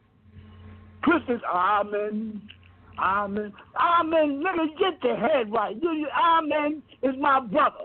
He lives in Atlanta, Georgia. His name is Amen-Ra. Now, anybody got any questions? Now, talk what you know about. If you don't, let somebody who know what they know about stand up front and talk what they know about. You'll be able to distinguish truth from falsehood, because truth don't need no support. It stands on its own. The minute you hear it, you know it's true. And each one of y'all know I'm spilling it. I'm spilling it showing up, too. Think I ain't? When I am? That's right. Tell him the God I am has sent you. That's right, because I am ATUN-RE. My name is ATUN-RE. What's yours? Becomes the question. Because talk without substance is rhetoric. And until you got 2 eyes, 2 ears, and 1 mouth. The simple design is the road to growth. Look twice as much, listen twice as much, and speak only once when you can speak identical to me. And then we'll have 144,000 ATUN-REs rolling around. And then we will do battle with a beast and put him to rest. Now, end of transmission, box it, bag it, and put it out there. Hotel. Hotel. Hotel.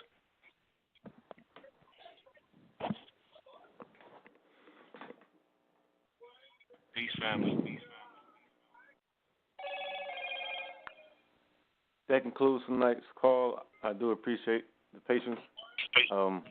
Anyone have any questions? We close it out. Nah, I don't have a question. I just want to tell everybody I love them and make sure everybody have a good night. Cool. All right, good night, everyone. Take care. Signing up. So,